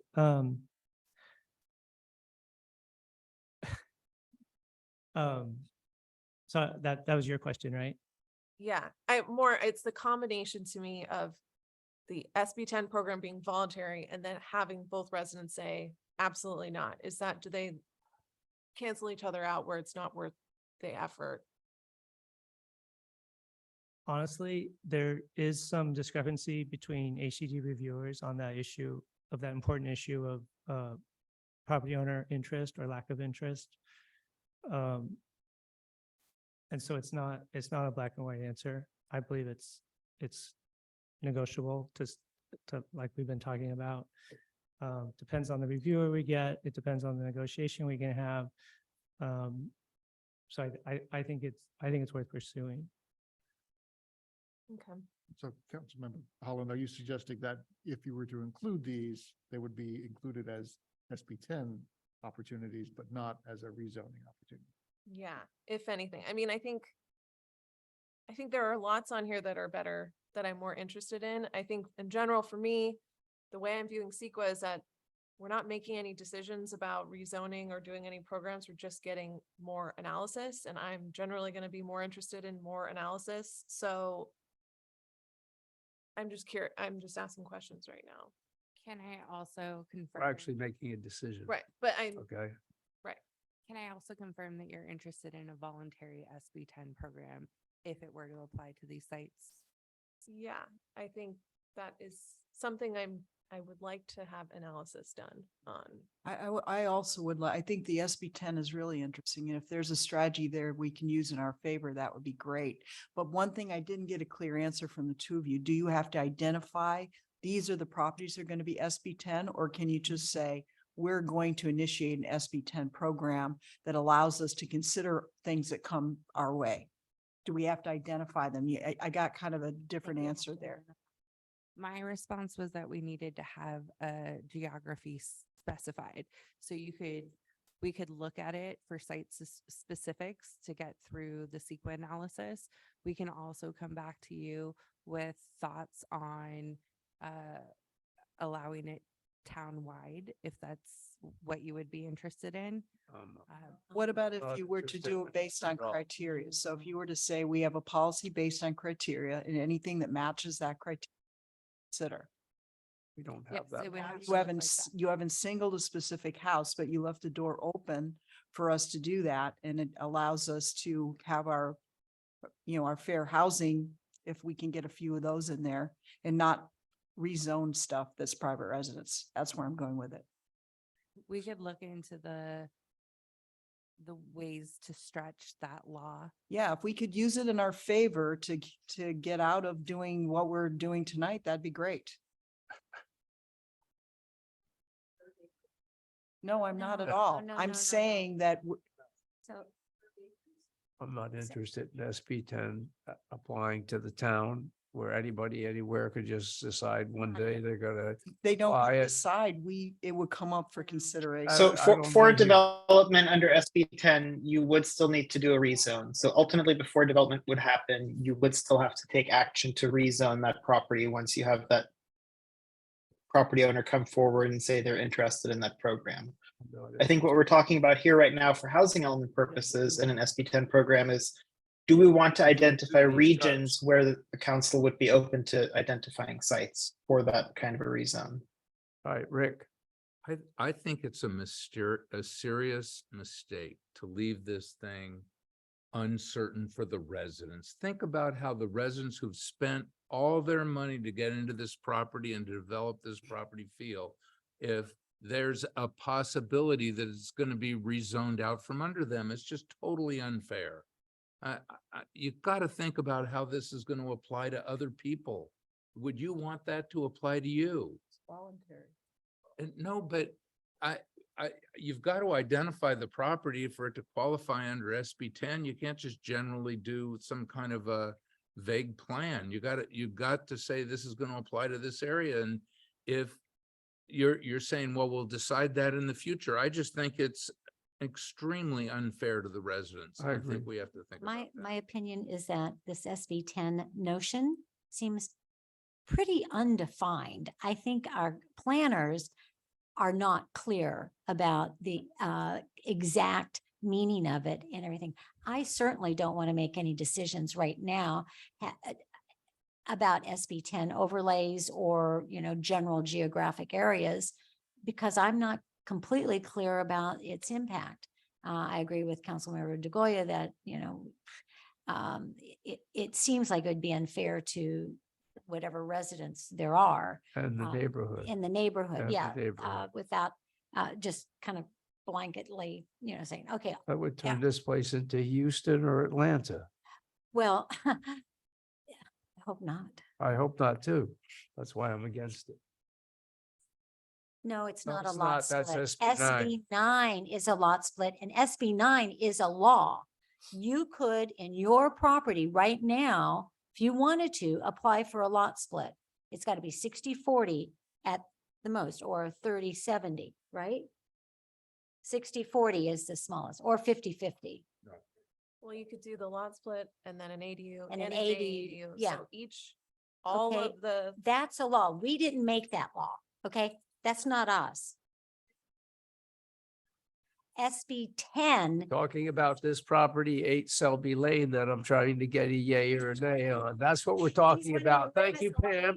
Thank you, Pam, for bringing that up. SB 10 is something that just came up in discussion, it's multifamily. and it's multifamily, and it's, this nebulous thing that, So, They- so SB 10 is also law, but yes, it's jurisdiction dependent. The jurisdiction has to adopt an ordinance to impose. SB 10. I would qualify it as an enabling legislation. a what? Enabling legislation. Enabling. It gives the city or jurisdiction power to create a rule or a zoning code requirement that allows certain development to occur.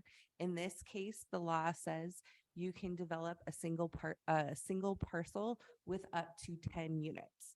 Now, If it's an acre, if no, just any parcel. any parcel, let me be clear. The state law allows the local jurisdiction to craft a program through their own discussion to allow development of a single parcel up to 10 units. Okay. So upon discussion, you could decide that for a third of an acre lot, we want to limit that to 5 units, not the full 10. Got it. Okay. But we don't know that until we get into that deliberation Specific process and parcels. the development of the program. Okay. Okay, so back to 8 Selby Lane.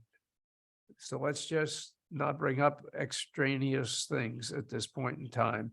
In or out, starting with you, Stacy. I would only be interested in any of these small lots in an SB 10 setting, but it sounds like there are 3 people on the council who aren't interested in any SB 10 programs. Right. So Yep. therefore, I would say, no, we should Okay. remove. All them. right, next. So is that on number 2 and number 8? Well, we're going through each individually. Correct. We're on 8. Not doing 2 and 8 together. Yeah, we're doing them together. I thought the two selfies. They're next Back to door. the chart before. They're next door. Yours. You went It's to the chart state. before 2. Okay, sorry, only 8 was up on the screen. 8 in or out. I- I realize there's 2 that are right next to one another. 2. I'm asking for a vote on 2, okay? I'm running the meeting. Okay, in or out? I already answered. Out, okay? I'm not next in line, but I'd say it's out because the lots are too small and for a number of other reasons. Okay, Out. out for me too. Okay, next. Next, 8. 8, move the chart, please. In or out, Stacy? I'm out and I'm not running the meeting, but I'm also out for both the Victoria Drive reasons, for all the same reasons that we've discussed. I'll so just we say can 8 vote. next time. Okay. Okay? Out. Okay, next, Victoria. Victoria Lane or Drive, 9, in or out, 99. There are two, starting, 88. you're out on 89. that too, right? Oh, yeah, yeah. Are you out on that? Well, I'll tell you, I think these 2 parcels, I mean, Victoria Manor, Victoria, neighborhood is a very precious neighborhood. However, these two parcels are on a very, very busy corner. And, they, I don't like the fact that there's just these two. I mean, the whole neighborhood, I think, should be considered as a whole, but I'm not ready to rezone them. But they are on a very busy corridor, and I think that they would be a good CEQA candidate because of all of the environmental and the studies that go through CEQA. I don't agree that just because they are on a CEQA, the CEQA discovery process, that they would automatically go into the housing element. I think that was a connection that one of the speakers in our audience made, that it would be an automatic once it's in there. So as far as just, I think if we're just looking at it on a CEQA basis, that they would be a good candidate. So you're for saying they're in? CEQA. For me, I think I'm going to vote that they would go for the CEQA, but it doesn't necessarily mean that they're going to be part of the housing Okay, element. all right. In or out? Wait, let me make a comment. I think that what Elizabeth said about these being on an extremely busy corner is correct. Right. In fact, they would be, the ingress and egress from each of these would be in the right-hand turn lane, that whole lane, right? It's three lanes there. The whole right turn lane is a required right turn lane onto Valparaiso.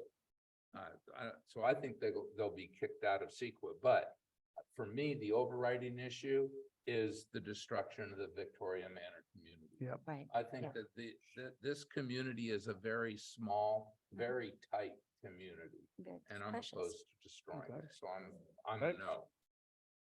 I guess I would have it out. I would either do all of them or none Right. of them. So none Okay. of them. It's out for me too. I'll change my vote. Okay, I've been persuaded. move on.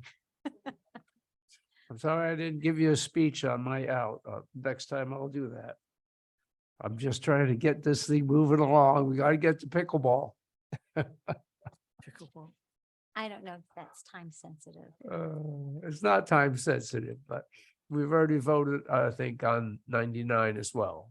Unless anybody wants to change their vote on that. 97 and 210, 290. This is on Victoria Drive. Oh, I'm sorry. I've already turned the page 99. on that. I know, but we didn't officially say out. All right, now we're on Santiago. Santiago has got a developer who's talked about doing something. But I know that the neighborhood isn't happy about it, so Say out. does anybody want to ask any questions about that first? Since it's a different type of property now? Or maybe George could give an overview on the developer questions to you. We had met with the potential property owner, potential developer a few months back, and they did express an interest in either building multifamily, increasing its density, and or selling it to someone who would. That's all we know. Okay. All right, That would be a Bill's. no, Not we yet. took our comments, Carol. I said that at the beginning. I said that at the beginning. 97 Didn't Santiago. the property owner threaten a builder's remedy on this property? They suggested it, but they didn't Yeah, threaten anything like that. Yeah. all right, Yeah, so, I don't believe that they're real on it. I think they're just trying to. Well, all right, well, let's see what the vote is, okay? Because maybe we don't need to discuss it any further. I'll vote for that. I so do I. gonna What, take Stacy, it where out. are you? I struggle with this one because it checks all the factors supporting development are compelling. It's vacant, the owners are interested. It's close to Valparaiso. I also know that a lot of people have expressed interest in suing this developer, and so that part gets really challenging. I think I would keep it in the CEQA to keep the analysis because I'm just curious and it checks a lot of boxes, but I'm not sure that it would end up on a housing element. Okay. Next. Rick, No. No. It's my position that we should do, if we're going to develop private land, it should be in high density. This is not high density. It's not on El Camino, it's not on big traffic corridors. So these ones that are in neighborhoods like this, I don't think they qualify, but I personally don't think at this point we should be doing any private property. We should be looking at public property. But so for that reason, it's out. okay, It's out. already in. Next. It's already in right now. Okay. Stephanie, please. 290. Next chart. 290 Pohemus. No.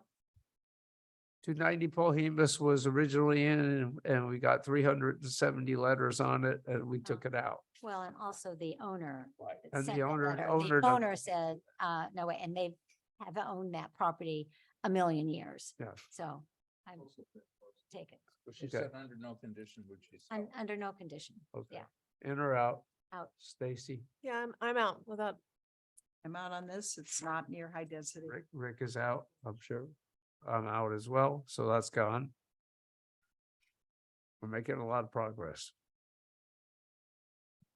Ringwood, 999 Ringwood on the Bay Road corridor.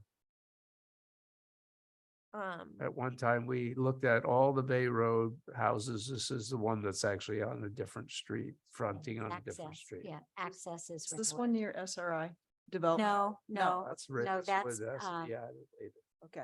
This faces under Bay Road. It's actually, under the next four, Ringwood, and then the next three are the Bay Road. Right. So that's those four that They, we, so I would say yes.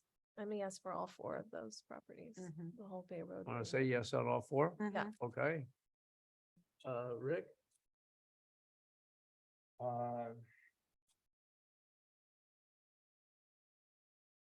I have a question. The land, Jeff, the land value improvement ratio you were explaining. But for example, when I'm comparing 999 Ringwood on the corner and 352, which the next one in, 999 has a ratio of 0.01. Yeah, I thought that property was just fully redeveloped. that doesn't look right. That's too low. There's a house on it, so there's, The house on it, and I think it was redeveloped anyway. And does a 0.01 mean it's an old house that hasn't been touched in a long time versus 1.41, which This would is mean that it's wrong. been upgraded? I don't, no, it's so low. I don't think it's actually correct. It's wrong. I have to double check that one. we just will ignore the land value. improvement Yeah, ratio. well, the other two, 352 and 318, I mean, actually, they're very nice homes on there already, and they've got the, 1.41 and 1.34. So, I just think we, at one point, thought all four of those, because they face Bay Road, except the one on Ringwood faces Ringwood, but there could be more buffers. They back up to neighbors on Frederick. But they're larger lots, and I think we could create more setback requirements for along that back. That one did, according to Zillow anyway, sell in 2021 and currently it's rented. I'm sorry. That 999 Ringwood sold in 2021 and then it's been listed for rent since then. It's a rental. So So there's not, it hasn't been upgraded.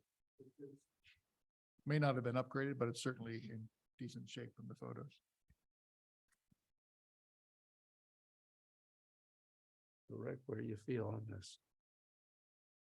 I think I you were mean, the one I that think if of the recommended it, stuff right? we've looked at, this is the area we got the least negative comments to, and it's the area that totally faces on Bay Road. It makes the most sense. I mean, I wish we would have heard from the residents. I'm surprised we didn't hear from anybody who's. Did we notice that? Yeah. They were noticed at the beginning, it's they were already in the been on original our one. list.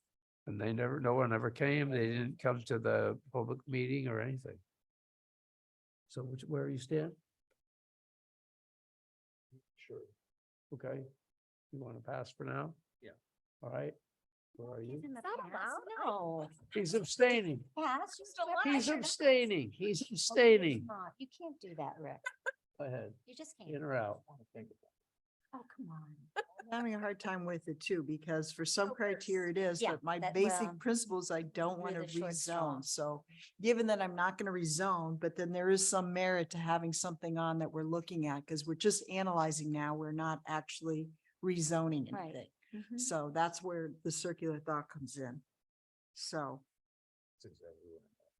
yeah. Okay. I'll go. I'm in. That's 3 votes for in. Okay, let's move on. You got 3 votes for that one? Yep, All right. For all 4 of them. for all 4 of them. Okay. Okay. That's everything on the list. So So now, Now, just before you leave the Bay Road properties, there is a 5th property on Bay Road that I don't know, Jeff, whether you included or didn't include for a reason. 264 sorry for Bay hurrying. It's almost 9 o'clock. is a There little were further. 5 properties. There's Yeah, there 5 were 5, total. yeah. So why was the? And the. fifth Yes, one, M is it group the didn't furthest put from on Bay that Road? last one. Yes. Why was that one not included?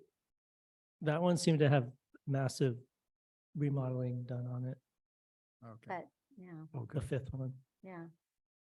All right.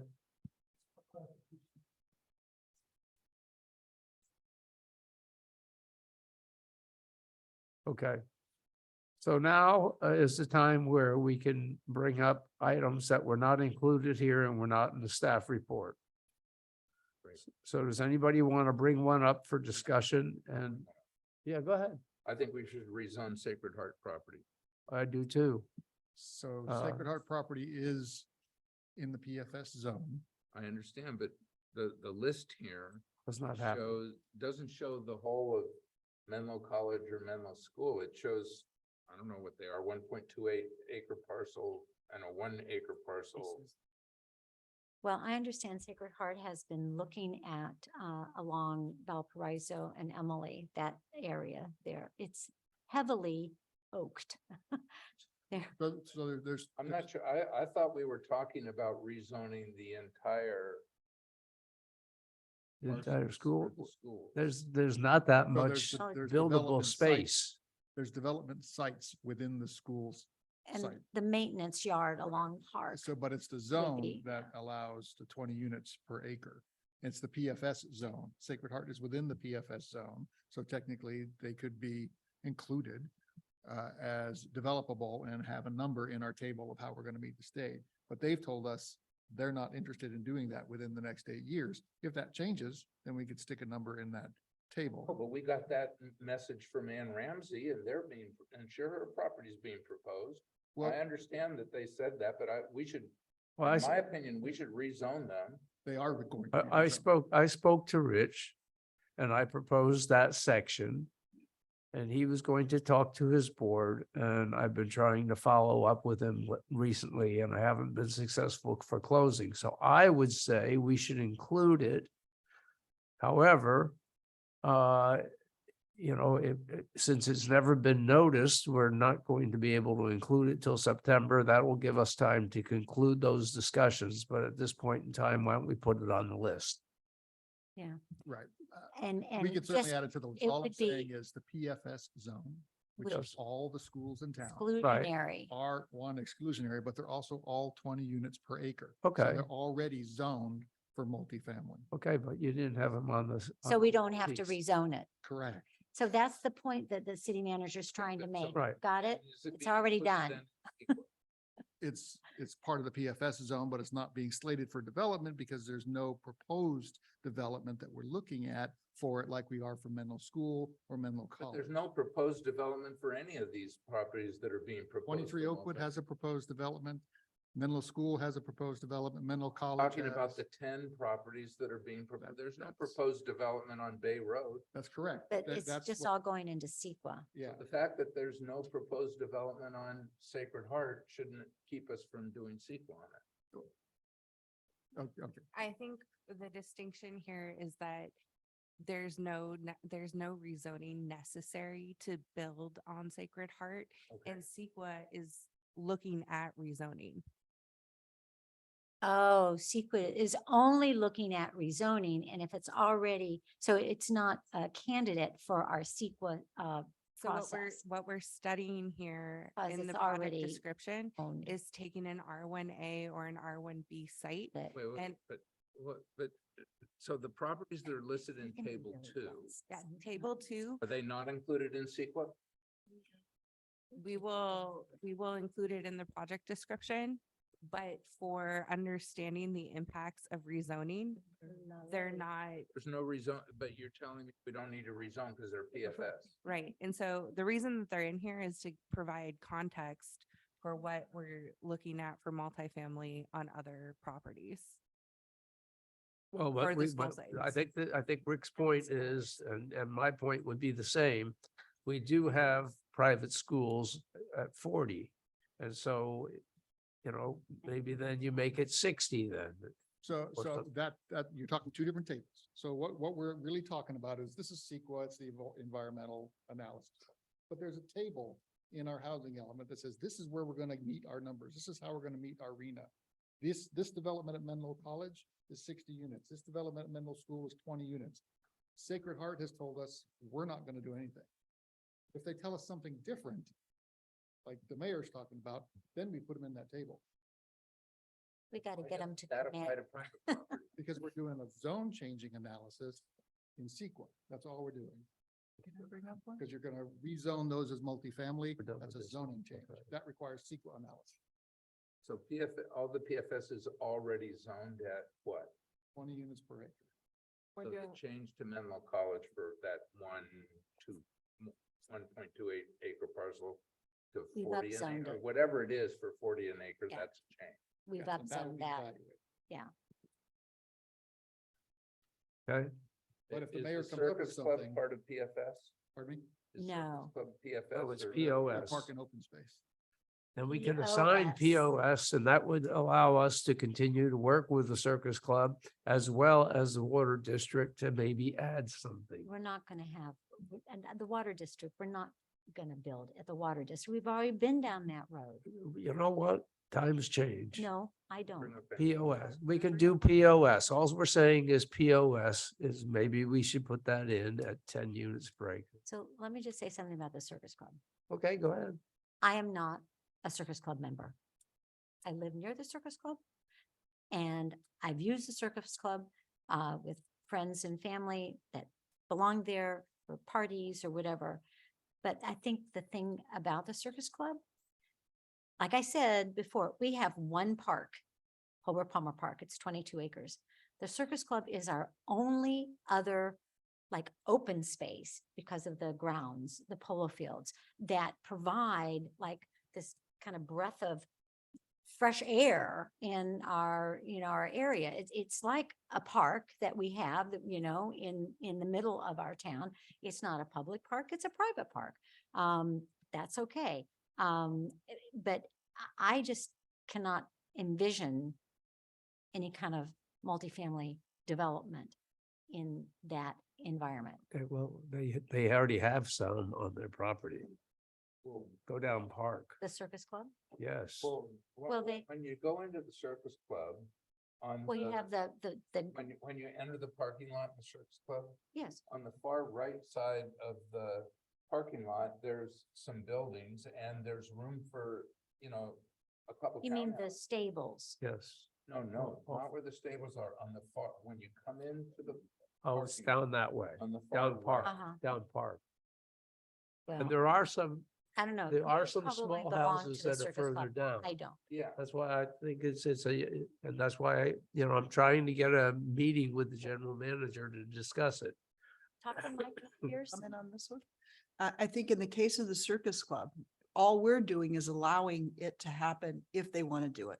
If they want to do it, great. If they don't, all our role is, we're not saying you have to do it, or whether we think it's good or bad, we're just allowing it. So that's the question on that property. Yeah, we're And so putting it- it's further says that they it have a would need only for say 4 or 5 1,000 units foot. it would be, Yeah, right? That seems like it doesn't move the needle to me well, to do that. I think we're 4 or going to have 5 to do units. multiple things that are not private We'll go- residences. So I would like to propose another one. let's close this. I one off propose, first. okay. Okay, I'll do you next. All right.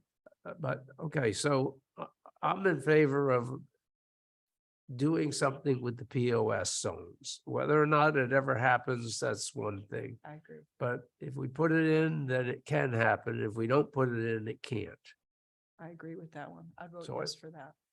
Is there anybody else in favor of doing a 10-unit POS per acre? I am. I know I said anybody else. I already had you down. Yeah, I mean, I would be in favor of the analysis. I would point out that it doesn't solve our exclusionary housing problem by adding both of those. But I think it does create more chances for affordable housing. and Well, stuff. when I was at the Circus Club and speaking about this to somebody there, the subject came up and some of the wait staff heard us talking about it and they were enthusiastic about the opportunity if that Yeah, should arise. I think it'd be great. I think it would solve half of our problem of our income levels, but not the exclusionary. So I am with you in voting yes on the analysis for those. All right, so we got, okay, would you like to propose something else? Wait, Yes. so did we approve that for POS? Well, we had 3 votes. I'm in favor of it. Okay, 4, 5. One clarification. I just want to clarify. So that's looking at the POS sites at a density of 10 units per acre. Yes, See, and the POS zones are the Circus Club, the Cow Water, and the park. I was gonna And propose. I say no, no, no on the park. And if the park is being lumped in to the POS group and Cal Water, we've been there, done that, and it's, not gonna do it. okay, you vote against it. 4 yeses. It's just wrong. not Elizabeth. 4 to 1. Can we talk about the park one though Well, specifically? it's just sequel. It's just sequence. Sequent Oh, to it's start with. just, okay. Not building anything, but I would, just to clarify, I was gonna propose all the non-recreational uses in the park. So that would include the Gilmore House.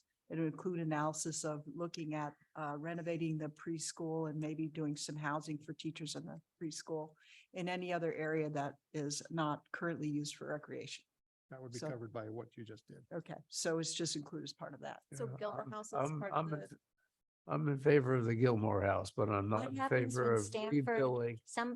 what happens when a resident sues us Well, for this development in I the think park? as And then Stanford takes it back. As, we don't as have the part park. of this, I think staff should reach out to Stanford and have a preliminary discussion with them. Oh, that's a bad It's up- idea. Well, this is what we've talked about well before. We'll Well, never I think know. that's a really bad idea. I don't think you should poke the tiger. Well, yeah, unless we do it, then the tiger can get as mad as it wants. So was that You don't direction to staff to do that? understand what or you're not? talking about. That's what I heard, George. I Well, think we're it's not against. saying to rezone it, we're saying to look at sequel.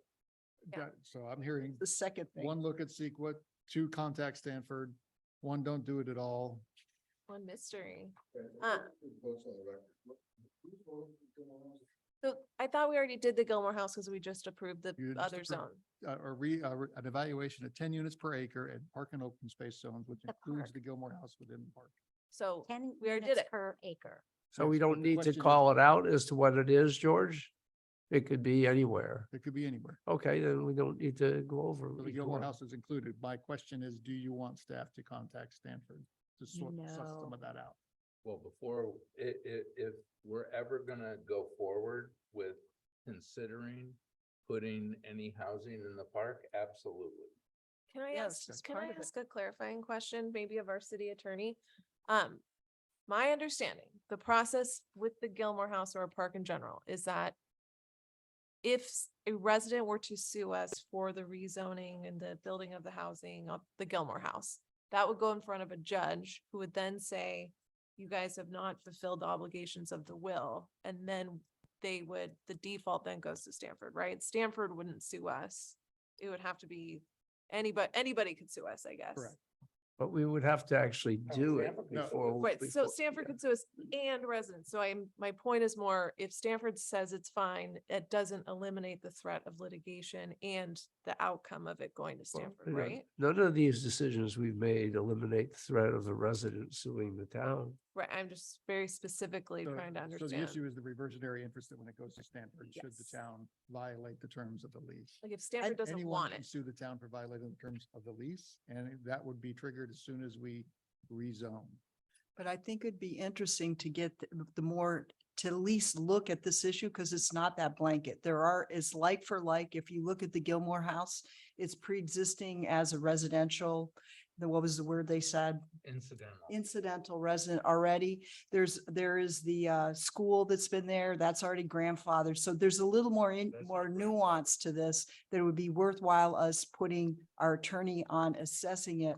Just whether we do it or not, just find out. I don't understand why we don't at least find out a professional opinion on, because we get to this and then we stop based on no knowledge. So why don't But- we have the But knowledge you- so we can you- decide? You've already directed staff, as far as I recorded, to reach out to Stanford and to begin to have those conversations as to what would happen if the town moved down that path. can I ask, I'm gonna We've involve- gotten two legal opinions. Yeah. I have another One memo and one. clarifying question.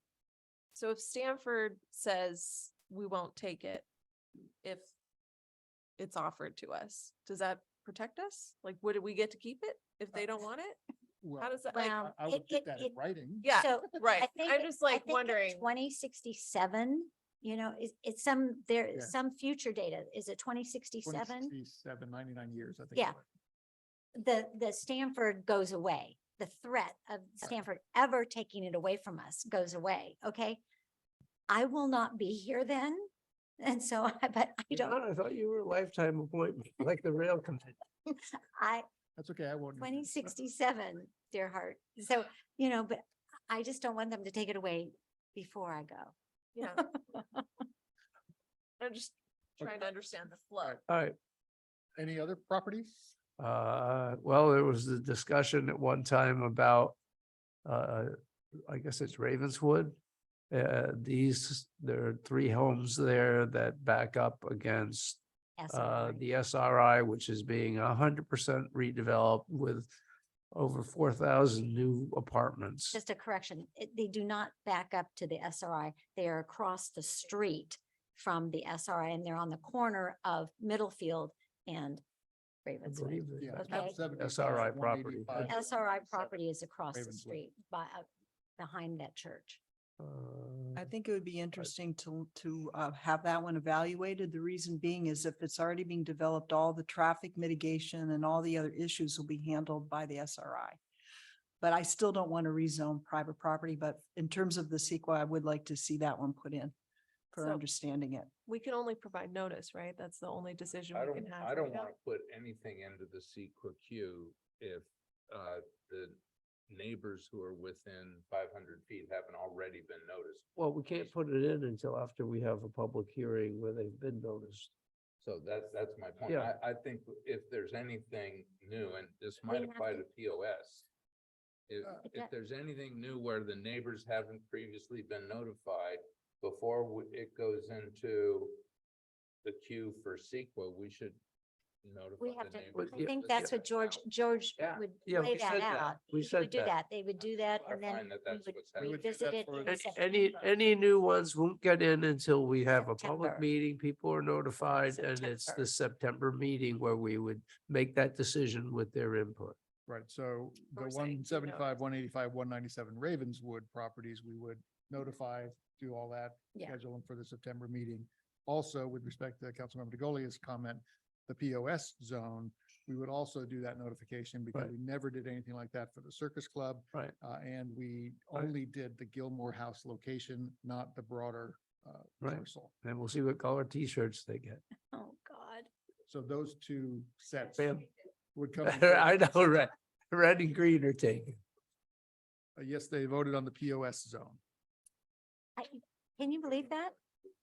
I was the only holdout, Jeff. Just note, That's not going into. It's not going into the That was CEQA. the It's only not one going voted into no. CEQA. It's being investigated and there's no notification that's been given. So There'll be it- notification given. There'll be notification and it could go into CEQA if the council makes that determination in Right. September. okay. Is there anything else? So maybe if there's no other property, I could recap the ones that are in, the ones that are out, just for clarification. 2 and 8 Selby, those are out. 89, 99 Victoria Drive, those are out. 97 Santiago, that one's out. 290 Polhemus, that one's out. 999 Ringwood and all the other Bay Road properties with the exception of 264 that face Bay Road or that one on the corner, 999, that's in. Sacred Heart is already in the PFS zone, so we don't need to worry about that one, but the mayor is going to be speaking with Rich a little further, and if we can get some sort of letter from them, we'll add it to our MENA table.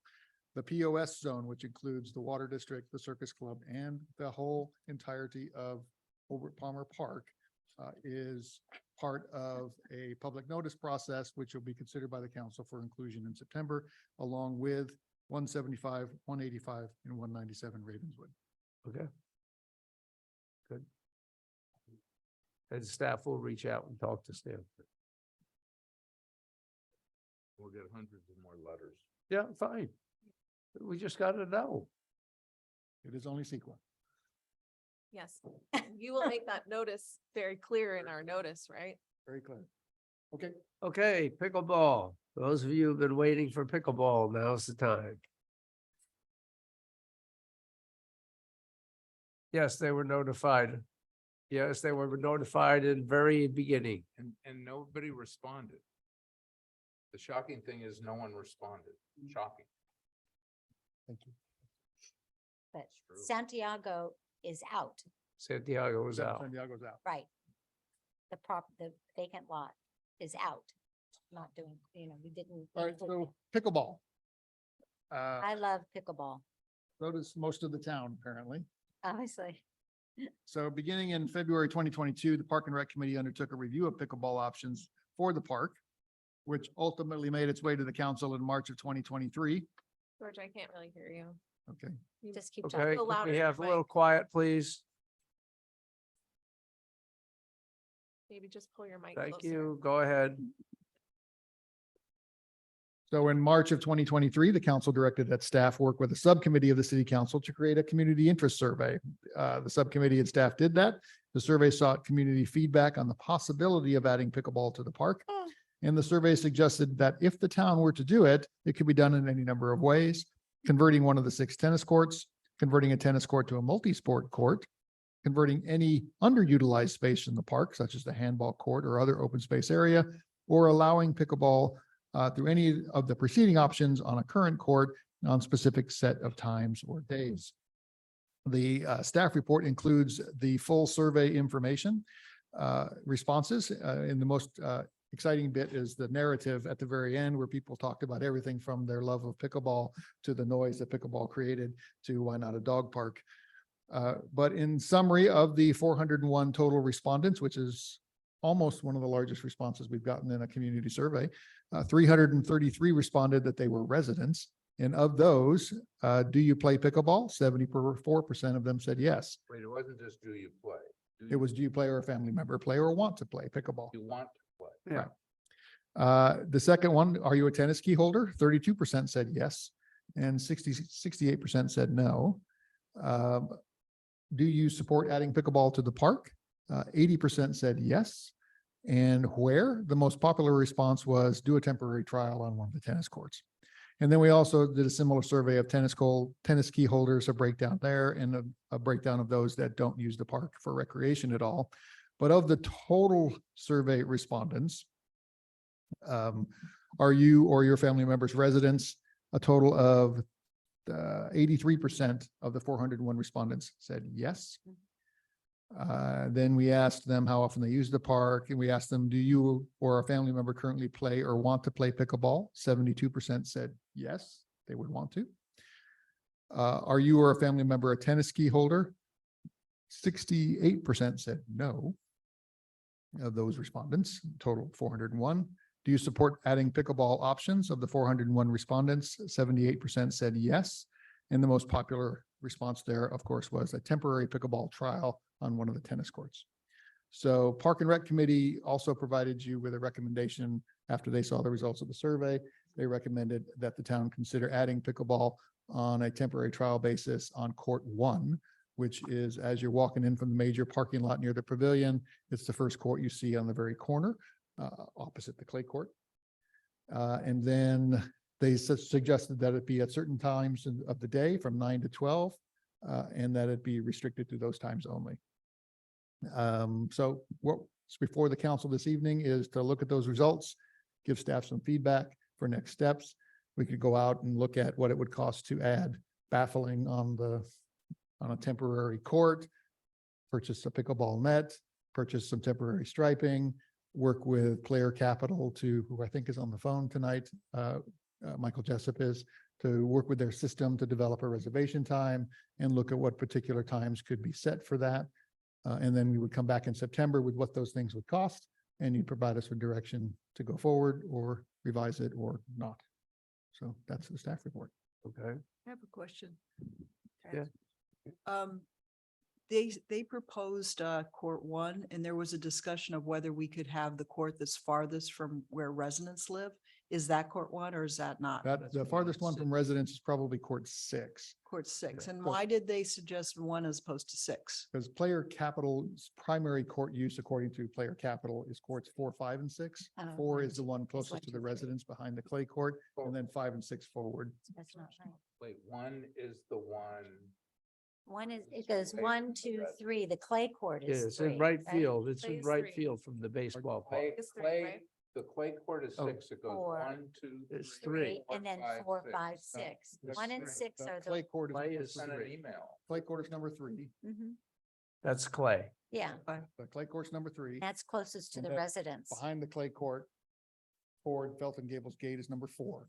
So it's 1, 2, and 3 to clay, and then 4, 5, and 6 So back the to number the counting wraps around. Mhm. to the tennis thing. It wraps So around number this 1 way. is farthest away from the rest. Well, yeah, but this one's right up against, 6 is right up against the tracks and the baseball. Tracks, it's not 1 and people. 6 Well, I know, and people aren't listening to pickleball if they're on the train, because the gates, the So you- doors. So You're- 1 and you're 6 wanting- are good. Yeah, 1 and That's why I 6, asked. 1 and 6 would be. You're gonna pull up my email? Yeah, 1 and 6 are farthest away, so it That's doesn't right. matter, right? So what I'm trying to ask I'm is not let's make sure it's the farthest away. So we are proposing the farthest I away. don't know. Court 1, yeah. Yeah. So as you can see on the image Do on it. your screen there behind you, Yeah. court 1, court 3 is Somebody's clay, gonna be happy. uh, after a while. and court 4 is near the Felton Gables Gate. And they proposed 1, And which is and the perfect. ones that are used most by Michael are 4, 5, and 6. Yes. So 1's perfect then. Michael, are you on the Zoom call? He wasn't feeling well, so he may not have survived the meeting. I'm- Yeah, the only, I the don't only feel thing, well either. yeah, I don't either. The only thing I would say with regards to 6 is 6 is furthest away from a house along with 1. It's up against the train tracks, which 1 is not. And it abuts the back of the baseball stadium, which again, But Michael uses 6. He uses 4, 5, and 6 the most. well, yeah, but he could just walk over to 2 too. He's been on all of them, actually. Yeah, I agree with you. I mean, it's not like, there's a cage and you can only get in a certain one. You can go from any court to any court except for the clay court.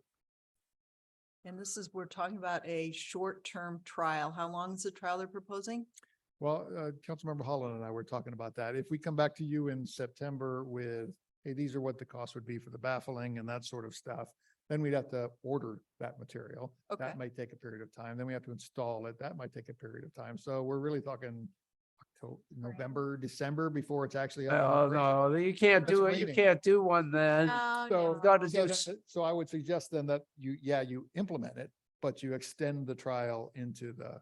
yeah, Into I the think, summer, There, so you're yeah. covering some of the summer months. So we're not trying it in the rain. Right. I think we do a 6-month trial from January on. And I don't like the times that they talked about. The times say, okay, 9 to 12.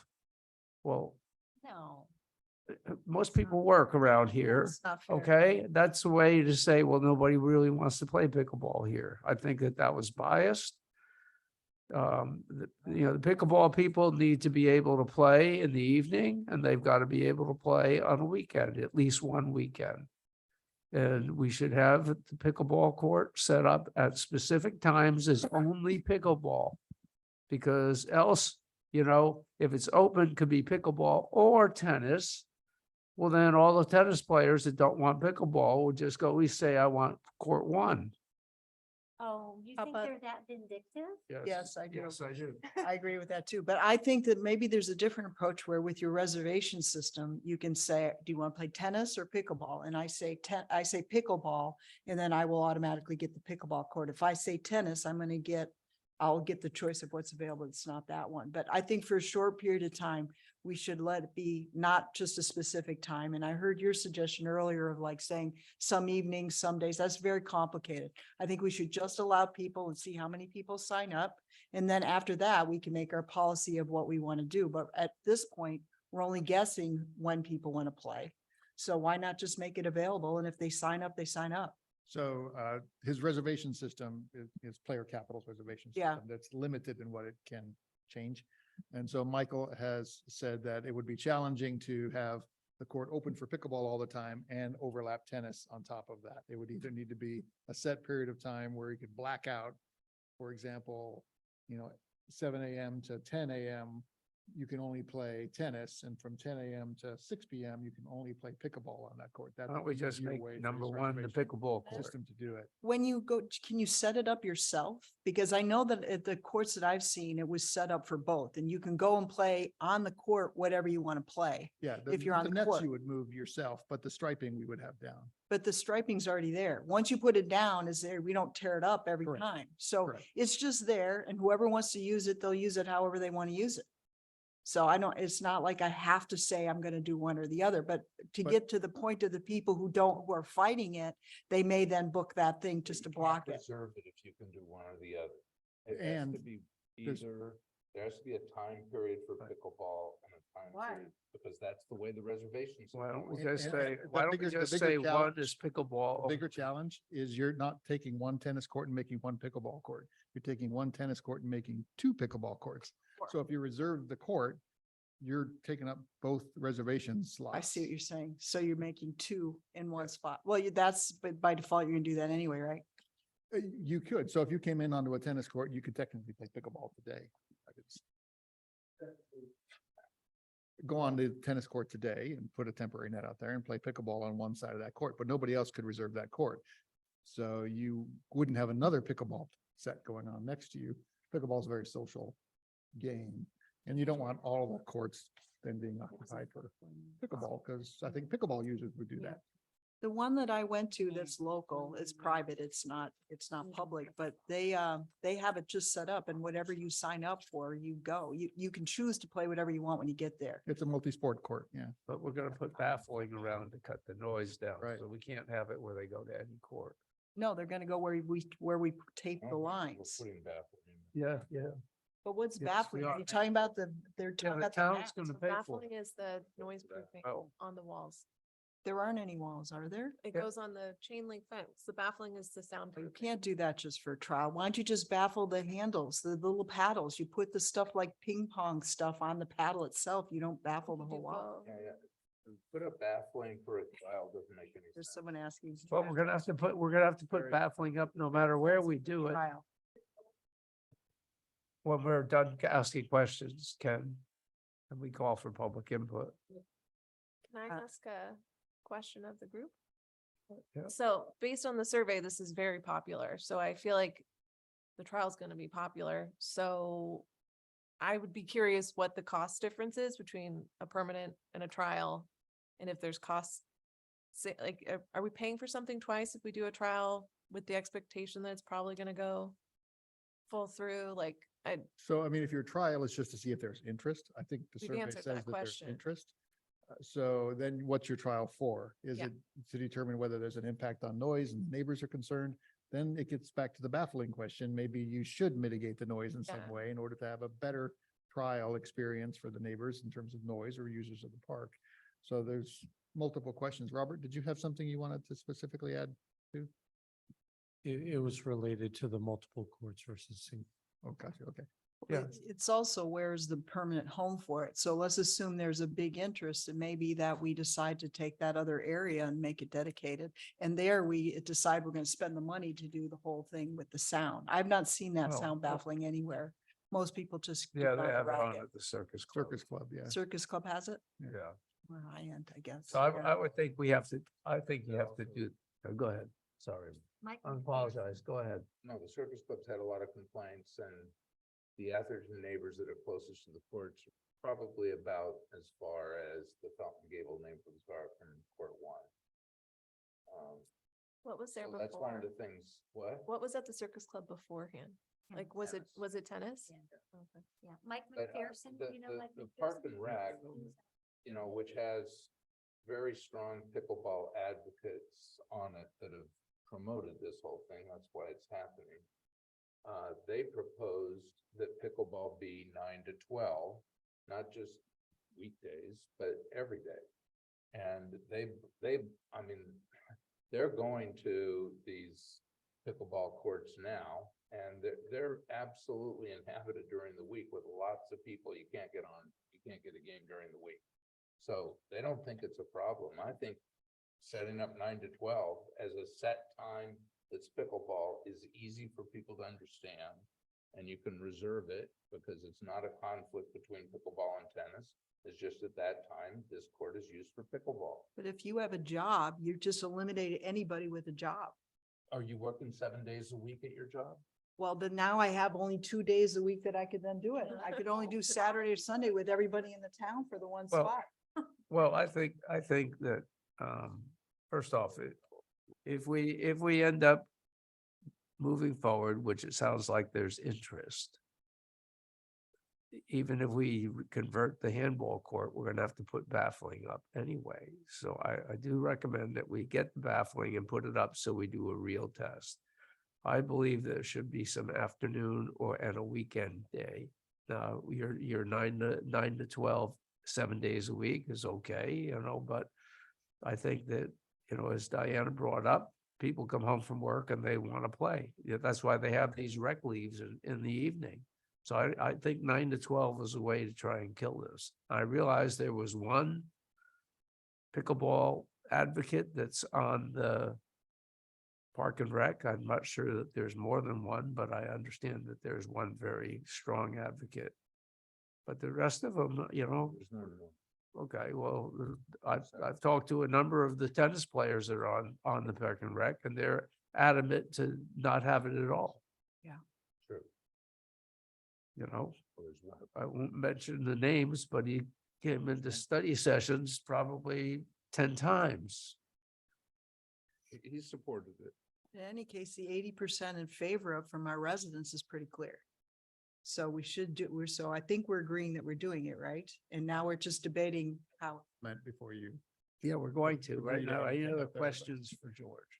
Yes, so I mean, you guys aren't pickleball experts, but I'm just like, what is the difference tactically and budget wise between a like very good trial with the baffling versus permanent? Like, is it just the paint quality Yeah, or? well, it's the permanent markings on the pavement is one thing, but also is the tennis court where you want to do your permanent? Yeah, And there, I mean, the foundation has talked about rebuilding the handball courts and turning those into a pickleball court or putting it somewhere else in the park.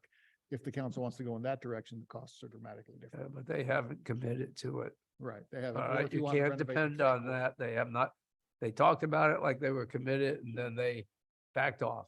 Yeah, and then the costs are also different if you're gonna use the clay court, because you gotta totally renovate that court. But that's up against the neighbors.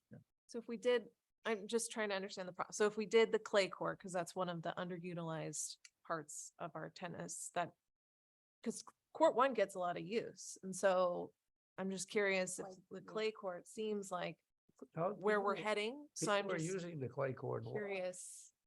Isn't that closer to people though? Yeah, I'm just wondering if it makes more sense to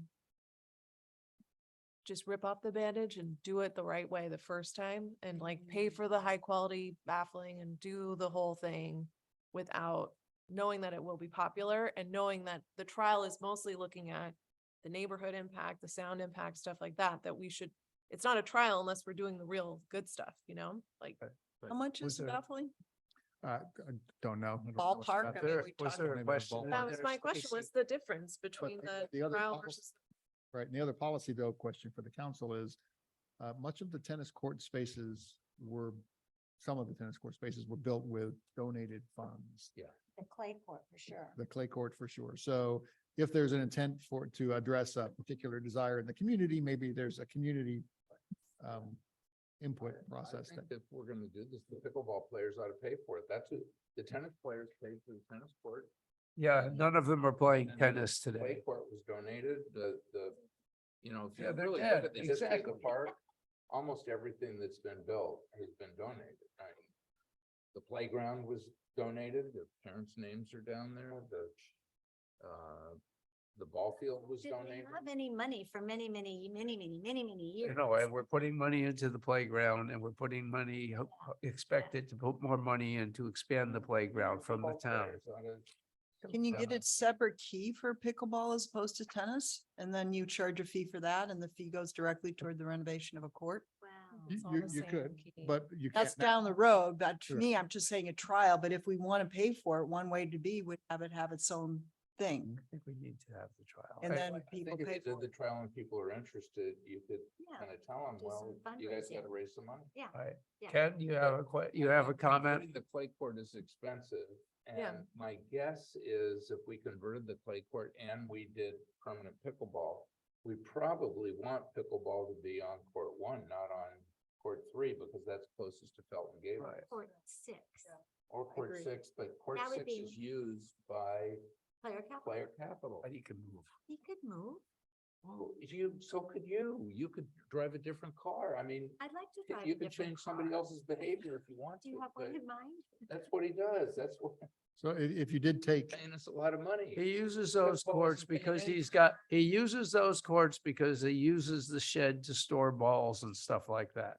It's not very far to walk to 1 from 6, but Right, anyway, tell us Ken, you that. had a comment. as 3 Ken comes up minutes. though, if you do take one court and totally convert it to pickleball on a permanent basis, and it's not the clay court, then you're taking away a court that Yes. all the tennis users Probably fix use the until you contract. refurbish the But clay the court. courts for are a never multi-function. full. Oh, it's a policy question. They're never full. In fact, a lot of times there's only 1 or 2 courts being used for lessons and nobody else is there. I go through the park all the time and I look and I count how many people are there. A lot of times there's 0. I think you could pay for pickleball by offering pickleball lessons because there's that much demand. Yeah, okay, Ken. This is a comment for the good of the trial test you want to go do. I'm not a member of the park committee, but I had nothing to do one night, so I stayed there for the discussion on pickleball. Also, in my previous life, spent a lot of time in sound deadening and sound control. And I know, Bill, you're a big fan of that. Obviously, the big problem you're gonna face, the elephant in the room you already talked about, is noise. The real objection is noise by everybody. So if you're gonna spend the money to do a trial, I think it's important when you do that, think about a couple of things about the noise development. One is the baffling is very expensive. So make sure you get some quotes before you go too far down the trial, thinking you're gonna solve the problem with noise by baffling. So you gotta look at that. More importantly, there's new technology in the business, as you kind of pointed out. There's new balls, there's new paddles that are much quieter, much quieter. Because guess what? The guys in this business know they're in trouble if they don't get the noise down. So my recommendation is if you can do the trial, think about it and plan how to really test for the noise. Do the test of not only what the standard stuff they use, get some of these new paddles, some of these new balls, and I'd invest the money in getting someone to put a little sound decibel meter at the fences around where the neighbors are. And know exactly what the noise level is at the fence. And if you know that, then you can say, well, it's too noisy, it's not enough. With this paddle, it's one way, with this ball, it's another way. But if you spend the money and the time, do a trial and Yeah. really watch the noise. That's my comment. All right, now we're into discussion. If we didn't start it early. I'm sure there's an alliterative comment in there somewhere about, you prefer paying for pickleball with pickleball payments and eliminating the pitter patter of pickleball play or something like that. Well, that's a fun challenge. Get tells get late.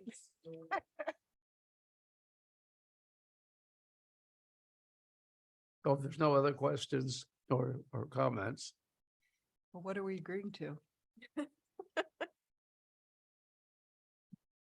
Great question. I think We're agreeing to do a trial. We're agreeing to court one. We're agreeing, we left off on, we didn't finalize on the times because there was a disagreement. Some people think the 9 to 12 was, maybe we should take the different items and address them individually, like the time, for example. Because that's one we didn't all agree on. okay. Let's talk about the time. The proposal from Park and Rec was 9 to 12, 7 days a week. I don't think that's enough, in my opinion. I think that it should be more open. So especially for a trial where we're trying to understand what the patterns are, we're just guessing now. I think there should be an evening. How about an afternoon, evening on, say, Tuesdays and Thursdays? Yeah. And, 9 to 12, Monday, Wednesday, Friday, Saturday, Sunday. Yeah, that's okay. That's good. I keep thinking if there was a way to just allow people to pick what it is they're doing and then not. So if you want to use the court anytime for pickleball, or if you want to use it for tennis, the only problem is I do think people will game the system. So it's kind of how is his reservation system set up. If it allowed you to say, I want to sign up for pickleball, and then if court one's available, you automatically get it. No, but it's gonna be a pickleball A and a pickleball B during a certain time, because there's gonna be 2 pickleball courts. And it's not just reserving one. Yeah, it tennis wouldn't court. be available for tennis at the time that we're saying. I Or would- the- But then you could have 2 at the same time, so we could have 2 Yeah. people playing. So it's got to deal with it differently when there's no reason to have only one person playing pickleball if you could have 2 people playing at the same Yeah, time. that's why there'd be an A and a B, Okay. so that they can reserve for A and B, but you can't have tennis reserved at the same Right. time. Right. No, I Unless you hear it. wanna go buy a new reservation system. Stacy, So on the time restrictions, I don't think we have any understanding of when it's going to be popular. So my view is that we should have the trial have all the hours, and then we see when it's used and then make decisions based on I agree with the that. trial data. If it's only used in the evenings, then maybe we only make it permanently available in the evenings or whatever. So okay. I can go with that. So we're gonna designate. So you're saying one it should be court available to the whole time the pickleball. park is open? yeah. And just see No, when no, it's no, no, no, or no. whatever hours, some longer hours in the I morning. agree with that. I'm totally opposed to No, this. yeah, I. That's Yeah, fine. I just don't know what Why? people Rec play. is proposing it. They're the ones that initiated the whole thing. They're saying 9 to 12 is good. I can, And, but I and can say that can't be good. I'm a pickleball player. My husband works. He would go in the evening. So you would be eliminating him entirely from that. except Well, on the and weekend. The evening You could go on the is, weekend. dependent on when But you- sunset is. You could do Elizabeth's proposal, have a couple evenings. Yeah, I think, If you do it the whole time, you're taking the court totally away from tennis players who are paying for it, and you're giving it for free to the pickleball players. That's ridiculous. Yeah, are we They gotta giving get it? a key. You still have to have a key. And They have to remember, buy a key. the people wanted this. Guarantee tennis- one person will tennis- Have a key and 24 people. will be and that happens with tennis too. It's a social, the pickleball is not a sport. It's a social experience. It's a totally different. Well, deal. we're gonna evaluate it. That's why we're running a Yeah, test. And I agree. It's a good thing to evaluate. We'll see. It may be totally in conflict with the culture of the park, but Could just go we'll in see. and I, Okay, but I think that the person gets in, everybody's gonna Find get that in. article. well, that's how it is for tennis though. In fact, the doors get propped open all the time. So, I mean, you could do, as Councilmember Lewis articulated, 9 to 12, 7 days a week. And then on Tuesdays and Thursdays, you also add like 4 to 7 or something like that. Right, that's good. Sure. And Okay, during so those times, it's Sure. pickleball only. Move Right, to adjourn. On those hours. Yeah. And then we'll also evaluate whether or not any tennis guy couldn't get on because the tennis courts were all full, because I don't believe they're full ever. And we're also saying to do the like high quality noise buffering We need to stuff. have staff look into the baffling and come back to the council. Yeah, we'll come back with Yeah. the pricing for all of this, Budget. and then you get to make a Gotta decision get whether the you actually want to do it or not.